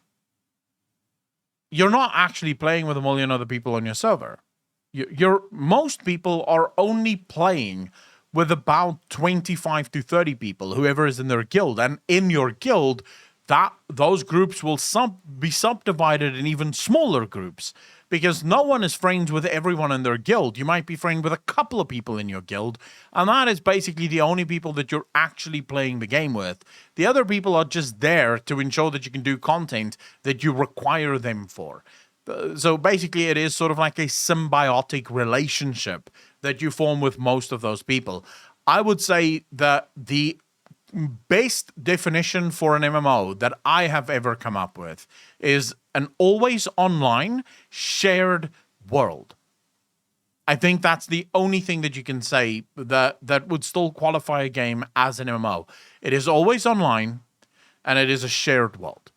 In other words, everything that you do in this world is part of everyone else's things that they're doing in the world. So if you're out there farming, you're ultimately like taking farm away from someone else. And yes, games can come up with systems like WoW, for example, where the node will stay for a few seconds afterwards to ensure that someone else can also pick it up if both people arrived at the same time or, close to each other. But at the end of the day, your decisions will impact players around you. And you can probably vary on how much or how little those decisions will impact. But I don't think arguing about the multiplayer aspect or arguing about the massive aspect, I don't think that's helpful, because like we already established, that's sort of part of a very old era. Psychologists have even studied how many people we can actually feel connected to. It's known as Dunbar's number, and it's around 150 people. Any more and you simply cannot connect to them on an individual personal level. Yep. Meaning even if your game does have 1 billion players, only 150 of them may be close enough to you to be meaningful to play with. Yeah, we actually discussed this. So they found, looking at history, that most villages would usually be around 145 to 150 people. No more, no less. This seems to be what humans evolved with. And then we came up with cities. Now, cities had a number of advantages. Like, for example, the coalescence of all economic activity in a single area means that more people make more money. But they found something else that is really telling about cities. People in cities trust less, feel less secure. Anxiety is higher in cities. Fear is higher in cities. Discomfort is higher in cities. And it's very telling whenever you go from like small towns to very large cities. If you go to a small town, you will find that people are very friendly. So people will usually greet you when you walk around. Everyone knows everyone else. When you're walking into the shop, people will say hello to you and be very jovial and happy that you're there. And people know each other very well. Then you go to a big city where almost none of that happens because we don't trust each other. I don't know you. There's so many faces I don't know that I don't trust you. And I can't trust you. And that distrust leads to more distrust and leads to more distrust. And it's just a massive fucking problem. So, yeah, maybe MMOs should take that number a little bit more seriously. You have the time to get to know each other. Yeah, but it's also, I think it's ingrained in us. And I don't think any amount of like trying to fiddle with it is going to change it. Because even in cities, if I take, for example, Pretoria, where I used to live, which is a massive city in South Africa, Pretoria is divided into neighborhoods. Because Pretoria is massive. So most neighborhoods have all of the shopping centers and things that you could ever need. You don't ever have to leave your neighborhood if you don't want to. You can literally just stay in your neighborhood. And these neighborhoods are oftentimes, they're still too large, but that's sort of where people operate. And whenever I would go out of my neighborhood to some restaurant or something, I would usually feel a sense of discomfort. It wasn't enough to like make me not do it, but I know from my own personal experience, if I, for example, knew that we're going to Centurion to go for a drink or something, there would be a noticeable discomfort of going that far, because I don't know those people. I don't know who hangs out in Centurion. I know Equestria. This is my place, this is where I live. But Centurion is like, I don't know those people. Who the fuck are those people? Cape Town is the same thing for me right now. I live in Strand. I like the place. But whenever I have to go to, say, Somerset, there is that discomfort. I can feel that discomfort of knowing I have to go to a place that I don't know the people. I don't trust the people. It's sort of like a weird thing within humans. And I'm guessing most of you feel the same thing. The massively part of the acronym can sometimes be a bit of a false selling point. Having 1 million players means nothing unless you're required to interact with all 1 million, and if you are, that's overwhelming. Having enough players to make your game feel fleshed out and full, but not too many to overwhelm, while still maintaining those personal relationships, is a good amount to aim for. The potential for connections is massive, but until the player chooses to realise those potentials and actually interact with and connect to people, it remains potential, not realised. Many modern MMO games are designed so you don't need to interact with people, but you can if you choose to. The potential is there, but it's not required. It's this change in design, this facilitation of solo play in a genre which prides itself on multiplayer aspects that many people point to as the downfall of the genre. They say MMORPGs used to be games which needed player interaction and so forced those connections between players, resulting in long-term friendships, guilds or clans. And now taking that away, the genre is weaker for it. And this is of course subjective, but I decided maybe I should go back and play an older MMORPG and see how that handles the facilitation of solo play to gather some information on this strange phenomenon. Now, I've played a lot of MMORPGs, some for thousands of hours, some for only a few, but most of them have allowed me to have a pretty decent solo experience, teaming up with people when I wanted to, playing alone when I wanted to, and I value this. MMORPGs often advertise themselves by saying you can have your own adventure, especially the sandbox games. Live your own way, forge your own path, and if I want that path to be alone who occasionally teams up, that should be something I can choose to do. If you look at many of the modern MMO offerings, you'll see solo play is not only viable, but often encouraged. Old School RuneScape and RuneScape 3 both have their Iron Man mode, literally cutting off a layer of interaction with other players by removing trading, forcing you to survive this harsh world on your own. And most of the endgame bosses can be soloed. Indeed, when I spoke to Mod Kieran and Elena about the latest raid coming out, I asked specifically if they designed this to be solo possible, and they had. The Elder Scrolls Online has a solo-focused story with fully voice-acted cutscenes and lots of solo instances as you travel to save Tamriel, and the world bosses are possible solo but incredibly tough. Guild Wars 2 is the same, a deep involving story with a vast majority of the game being solo-friendly. And when the grouping does happen, if it happens impromptu, it gets organised behind the scenes, so just by being near someone, you're automatically working toward the same goal as them, meaning you can now work together alone. Star Wars The Old Republic is one of the better single-player Star Wars games and Star Wars stories, which just happens to be online. It takes place in an online world with other players. Even the Flashpoints, team-based dungeons, will supply you with AI-controlled NPCs to complete them if you don't have a team. Now, I'm not saying these games don't have multiplayer content. Old School RuneScape has Barbarian Assault, a minigame which needs a team. The Elder Scrolls Online has its dungeons. Guild Wars 2 has the PvP Battlegrounds and the Fractals. These games I think, again, it boils down to choice. So, Nightlight, what you just said there, it all boils down to the choice. If you're a healer that likes the idea of healing, you don't really want to do DPS, there should be the choice for you to find a group and take things on. But in order for that to exist, you need a sort of scaling idea or ideal here, right? Clean, thank you so much, T1 Sub, really appreciate that. 10 months, part of the DJ Nation, appreciate you. Thank you. So imagine if you're a healer, right? And there's a world boss and you can take down this world boss on your own, right? You don't need a group. If you take it on by your own, it's going to be somewhat of a challenge. It's going to be difficult, but you can do it. But then you can also get a group. So you can get a tank, you can get some DPS. And now that boss gets really tricky. Because the boss gains extra abilities, the boss gains extra health, extra damage, all of this shit, because you're now engaging in a new form of activity with your group. So it's now a new challenge. The problem so often with games that offer you this choice of being able to do something on your own, it either becomes so easy solo that you literally don't need another group, or if you group, it becomes way too fucking easy. WoW has a problem like this, where a lot of its open world bosses will more often than not just be tank and spank. Mac Harriton, thank you so much for the 6 months part of the DJ Nation, bro. Thanks for the Prime sub, really appreciate that.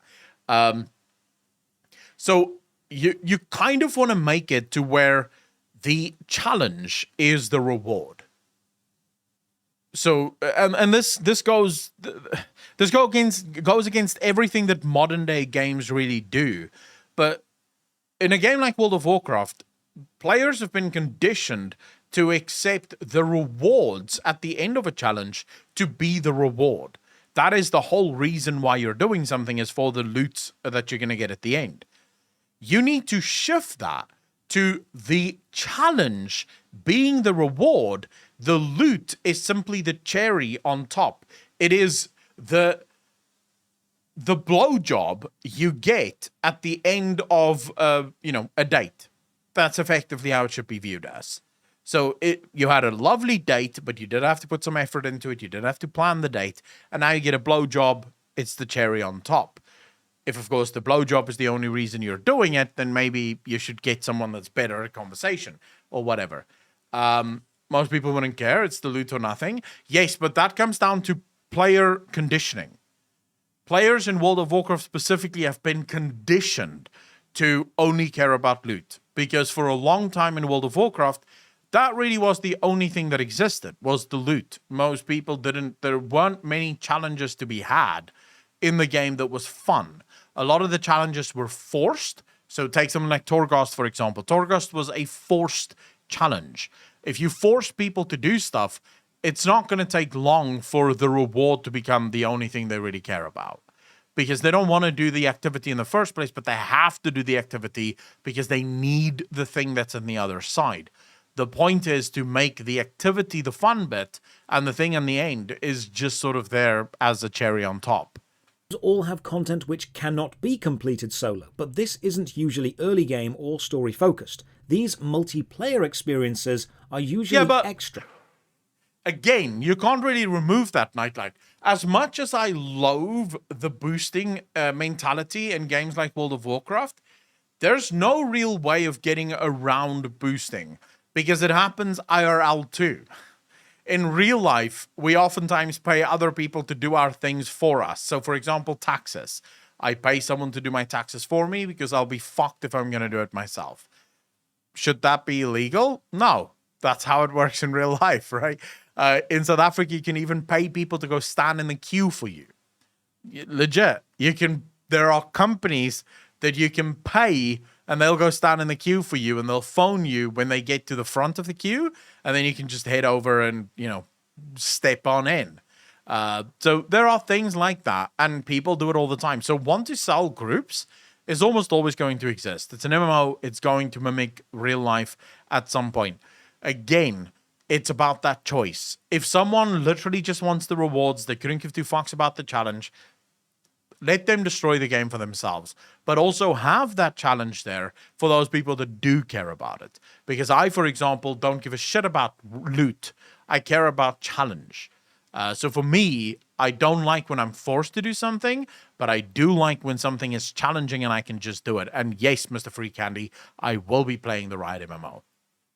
In addition to the main game. I am Star Wars, Thai Life, supplying absolutely AI getting NPCs carried to accompany to solo fuck on my players taxes. through dungeons by fleshing out the team is a mechanic I've been a big fan of for a long time. Allowing solo players to experience what your game has poured endless hours of design into is a good idea. It's the same reason I really like the henchman system in Guild Wars 1 a lot, but we'll get onto this later. So we can see that modern MMOs are mostly accessible to solo players, with the choice to connect to others if you want to. But let's go back and see how older MMOs handle this. I decided to go back and try and play EverQuest 1 on Steam, the live version, not the Project 99 original. I even streamed the whole thing on YouTube. The VOD is available to go back and watch if you want to. And I'll likely stream more because I actually really enjoyed EverQuest 1. It's janky in places and it's far too convoluted in others. It relies a lot on keyboard shortcuts and typing your interactions, and target enemy is bound to F8 and not tab, and it's hard to click through things, which threw me a little, but all in all, It's a very well-made game. Now, EverQuest released back in That does not 1999, sound fun. and it's not only still going, but it's still being actively updated. It's had 28 expansions, with the 29th planned for release in 2023. Jesus. That is an insanely successful lifespan for an MMORPG. It is testament to the quality of the game that it still has an active player base. Now, EverQuest is often given as an example of an old-school, hardcore MMORPG. It's harsh, it's unforgiving. You need to rely on your team to survive, and that is indeed true. EverQuest is a hard game, both in gameplay and in the meta elements of the gameplay. Understanding the UI and navigating all the keyboard shortcuts will take you some time to learn. Yeah, it sounds like a hard game. There's a lot of downtime between the gameplay moments. As a mage, you need to sit down to recover your mana. And this means as a fighter, you'll be waiting for the mage. There's a lot of moments where nothing is happening, and so you will talk to the players in your group. When EverQuest was big in 1999 and 2000, you didn't have Netflix. You didn't have a second monitor to watch YouTube on. You would focus entirely on the game, and therefore you would find the fun within the game, which, for the majority of the game... Wait, did YouTube exist in 1999? So when I played EverQuest, I decided to read all the classes, and what really stood out to me was the description of the Necromancer class. In character creation, the class is described as: Necromancers are a very self-sufficient class and often choose to adventure alone, though they can provide great value to a group as well. The Necromancer is an excellent choice for the independent player who enjoys a wide variety of abilities. On the EverQuest wiki, the class is described as one of the best soloing classes throughout the game. Now, EverQuest has seen many changes throughout the years. I assumed maybe this was a modern update, but there's a version of the game known as Project 99 which emulates the original experience without any of the quality of life upgrades. And the Project 99 wiki entry for the Necromancer describes it as such, the Necromancer is very independent. Few support classes are able to offer anything that the Necromancer does not already have, and items and gear do not carry the same importance as they do for other classes. The Wiki Class Highlights section even says, Necromancers are one of the most independent of all classes, being designed with a number of self-only spells that certain other casters can cast on others. Example, self-only invisibility and self-only evacuation, making it a prime choice for those that plan to solo the majority of their careers. However, because of the wide variety of abilities, many not gained until higher levels, a Necromancer must constantly learn new ways to play their class. So even back in 1999, before the popular argument that MMORPGs were becoming too solo-friendly, in the game that many consider one of the grandfathers of the genre, there was a class specifically designed to allow people to adventure alone. When I played Meridian 59, considered the first 3D MMORPG, the opening crypt tutorial section has a door which requires 2 people to open. You must pull 2 levers at the same time. And while it is technically possible to do solo with almost frame-perfect inputs, it's not a required room. It simply leads to an optional boss and some low-level loot. In fact, nothing about Meridian 59 demands you team up to play. How about Guild Wars 1, considered by many to not be an MMORPG, but instead, including by themselves, an online role-playing game? How does this differ? Well, in Guild Wars 1, the world is broken down into maps, both safe or dangerous, and the only times you will see other players in Guild Wars 1 is when you're all in a hub city or a safe outpost. When you travel outside of the city, you'll only ever see yourself or any other players you specifically teamed up with while you were in that safe area. So if you leave town without talking to another player, is the game going to force you to adventure solo? Well, no. There's an NPC henchman system. By the exits of any safe map, you'll find a row of henchmen you can invite to your team, and they'll fight by your side throughout the map, acting as regular players. In fact, once you're a higher level, you can actually turn your own characters into mercenaries, meaning they will now be available as NPC supports when you play on other characters.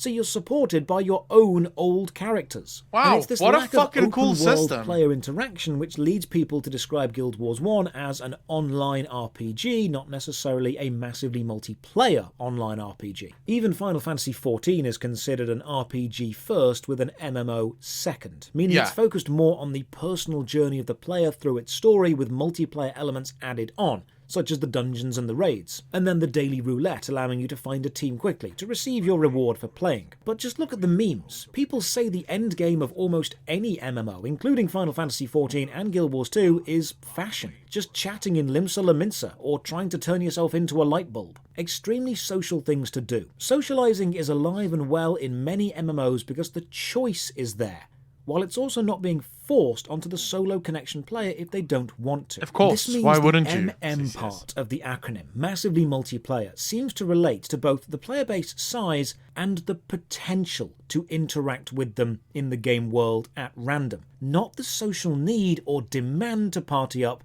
to experience the majority of the game. Yes, you can form connections with people in online games. You've always been able to. That aspect hasn't gone anywhere.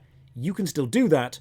You just don't need to do it as frequently. People often say to me, yes, I know you can still do that, but older games encouraged it, so people did it more. And that might be true, but if people are doing something because they're pushed to do it without... My problem with people saying, yeah, but older games, yeah, but older games, yeah, but older games, those games are no longer as successful as they used to be.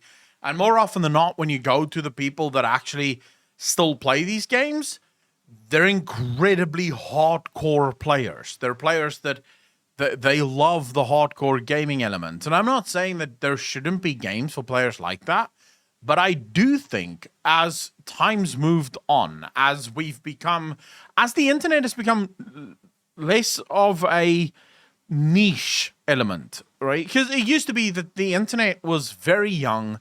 Most of the social media platforms that used to exist didn't exist at the time. If you go these days, right? Let's say you're playing a solo game. If you want companionship, you can jump into Discord. And Discord effectively turns your single-player game into a multiplayer game because you're hanging out on Discord with your friends whilst you're playing your single-player game. Right? So technically, your friends aren't playing with you, but you are discussing things and chatting to them, so it doesn't really matter. I think these types of games, back in the day, just by virtue of them being the only sort of social media platforms, they had to force people to play together because that was their success. But in a world where you can choose to interact with as many people as you want or as little people, as few people as you want, it really depends on your own choice. And you don't even have to play a game for it. I don't think forcing people or encouraging people to team up with others is going to be successful these days. Most people will just see it as a restriction of their ability to play games. Why does this remind me of Patrice's comment? Men want to be alone, but we don't want to be by ourselves. Lightweight, I have no idea, because I have no problem as a man being alone and also by myself. I like both of those things. A choice, that doesn't necessarily mean they would do it if given the choice. In modern-day MMOs, we see that choice exist more, and more players are choosing to play with smaller, closer-knit groups of friends, or refer to themselves as solo players. A playstyle which has always been on some level supported, but is now much, much more popular. So have MMORPGs become less social? Not really. All of the elements to be social are still there. There's just other stuff to do as well. Unlike the downtime in EverQuest when you would sit down to restore your mana and therefore you had nothing else to do but talk to someone, you now have hundreds of other things to do, both in and out of the game. Why play an MMORPG solo? Because you want to. At that exact moment, you maybe don't want to interact with people. You maybe don't want to be relied upon to play your role within a team. It doesn't mean that you won't interact with people in the future, or wait till your mates log on and join up with them. It doesn't mean that you won't talk to someone as they cut a tree down or mine a rock next to you. It just means that you have lots of other choices other than being social to distract you. It just means you want to exist within this multiplayer world as a single player for a short time. And there's nothing to stop you from doing that, and if you play an MMO solo, you're not playing it wrong. You're just enjoying your adventure your way. As for that tweet, I think MMORPGs have always, to some players, been solo-focused online role-playing games that exist within a living world. The massively multiplayer bit was, to several players, more of the potential for social connection. What about you not guys? A demand to do so. What about you guys? Do you prefer to play on your own, or do you prefer to play with other people? And just like the potential was years ago, it's still there, it's just not as novel as it used to be. So people aren't specifically selling the games on the fact you can do that. The social players exist within guilds and clans, discords and forums. Still connected, just not chatty within the game itself. Modern MMOs do indeed have more systems that facilitate easier solo play than ever before. But this isn't driving the games to become solo only, it's simply increasing the amount of choice in how you play. There's nothing stopping you teaming up, just like the old days, with a huge group of players and adventuring around together. But unlike the old days, there's now much more choice. The only thing I can think of as he's running in this game is how those spikes aren't damaging him. Or his mount. The spikes here on the ground feels like that was a missed opportunity for some gameplay. To not do that, and people are choosing that much more frequently. But how do you play? Are you a solo-only player? Are you social with everyone? Or do you prefer mostly solo play until your mates log on, where you'll team up with them? Let me know in the comments below. Another massive thank you to Guild Wars 2 for sponsoring this video. Use the link in the description to get the game and some cool free stuff. And as always, have a great day. Is this the guy who made the worst MMO ever series? Yes, this is Josh Strife Hayes. And yeah, always fucking amazing. Always amazing. Old Josh. So I'm biased, but I love doing zones. I think at the end of the day, the takeaway for me in this entire thing is games should offer choice on both sides. You should be able to play solo, you should be able to play with a group, and all of that should boil down to your decision. If you choose to play solo, the game should offer you an avenue to do so. And that doesn't mean that everything in the game should be soloable. Not at all. Not even close. It just means that if you are a solo player, there should be enough things for you to do as a solo player. And if you are a player that likes group stuff, there should be enough things for you to do as a group in order to enjoy the game. A lot of games fall to either side of this, and very few games actually go straight down the middle and offer that choice in equal parity. So World of Warcraft is a great example of a game that offers a lot of choice when it comes to group content, but if you're a solo player, you're effectively left to have to create your own content. Be that running old dungeons, old raids, and, you know, some people can do that mindlessly forever.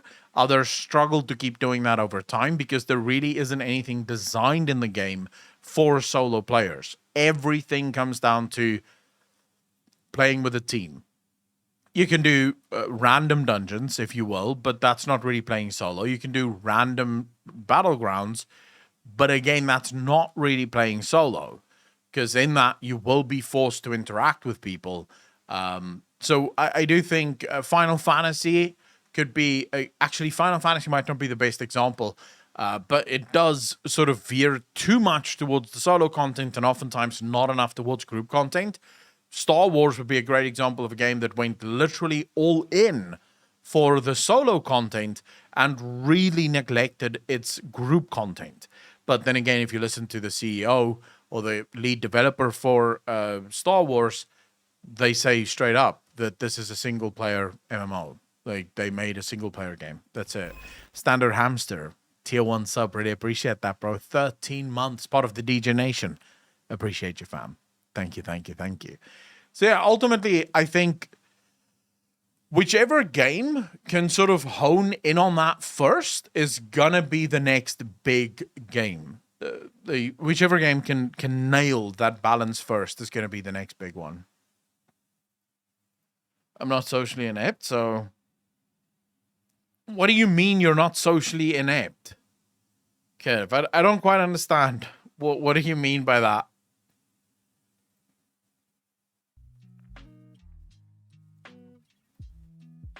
Oh, you run solo too. I prefer solo, but that's just because... I'm usually fucking spent, you know, by the time I'm done streaming and done making videos, I have no energy left. My energy levels are just completely fucking spent at that point. So for me, it's just a case of, I don't want to talk to anyone right now. I really don't want to fucking hear anyone else's voice. I just want to sit here and play some video games. And that's it for me. You know, so for me, I like games that allow me to just do my own thing. Other people might like their own stuff, you know. It really depends. So I'm biased, but I love... been playing, sorry. So I'm biased, but I love doing zones as much as I could. Then inviting people for group quests and doing dungeons with him. So long story short, hybrid. Phantom Evil, how you doing, bro? Yeah, hybrid is, I think, going to be best for everyone. Like, no kappa. I think hybrid is going to be best for everyone. I'm quiet. I suck at communicating and I make things awkward. Dude, you're playing video games. You're just, what you're describing is a nerd. Do you know how many nerds I know that make things awkward for people? Like, that's just what nerds do. So I wouldn't let that stop you. Like, just fucking, you know, live your best life, man. Stop being afraid. Social interaction is a skill that you learn, and you learn it by doing it more. If you don't do it enough, yes, it's going to be difficult, but you also don't want to do it. You don't want to do it too much because that's going to put you in a very awkward position too fast. But I would say go slow, and you should get there. Spaghetti in our pockets? What the fuck are you even talking about, Cesius? Fuck it. All right. Ladies and gentlemen, I'm going to go. I'm going to go barbecue now because it's Sunday. Sundays is barbecue day. And that's what I want to do now. I want to go have some meat. I have lamb, bro. Like fucking giant lamb chops that I'm going to be making. What do you mean? I just fucking streamed right now? What do you mean, why am I not streaming? I'm streaming right now, bro. I think it's Karua lamb. I'm not sure, Cesius. I just know it's lamb. And I'm gonna be barbecuing the living fuck out of that right now. I appreciate all of you for coming out, for hanging out with me. It's been an absolute pleasure, as always. I'll be back tomorrow, same time, same place, right here on Twitch, as always. We'll get some Warhammer stuff going. Maybe play some video games. We'll see whatever the fuck I'm up to. Or what I'm in the mood for. That's what we'll do. I appreciate you all. Ladies and gentlemen, have a wonderful Sunday.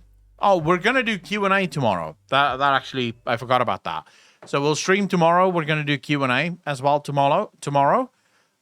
Load shedding is back tomorrow. Let me just see what time we have load shedding. I don't want to make promises and then load shedding fucks me in the asshole, right? That's not going to be great. Load, you fuck. Oh my god, this is slow as shit. So stage 2 starts tomorrow. Okay, I should be fine for tomorrow for Q&A and shit. Yeah, we should be fine for tomorrow. It looks like we'll be fine. Let's just wait and see. Anyways. Much hype for WoW. Wait, is there too much hype for WoW Dragonflight? What does too much hype mean, Pringles?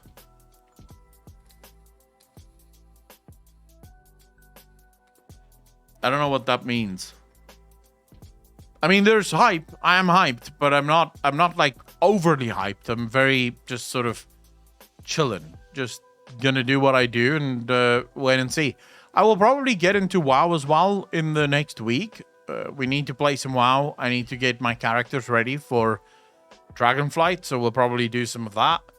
But again, we'll see. I don't want to make promises now because usually whenever we start streaming, I go through...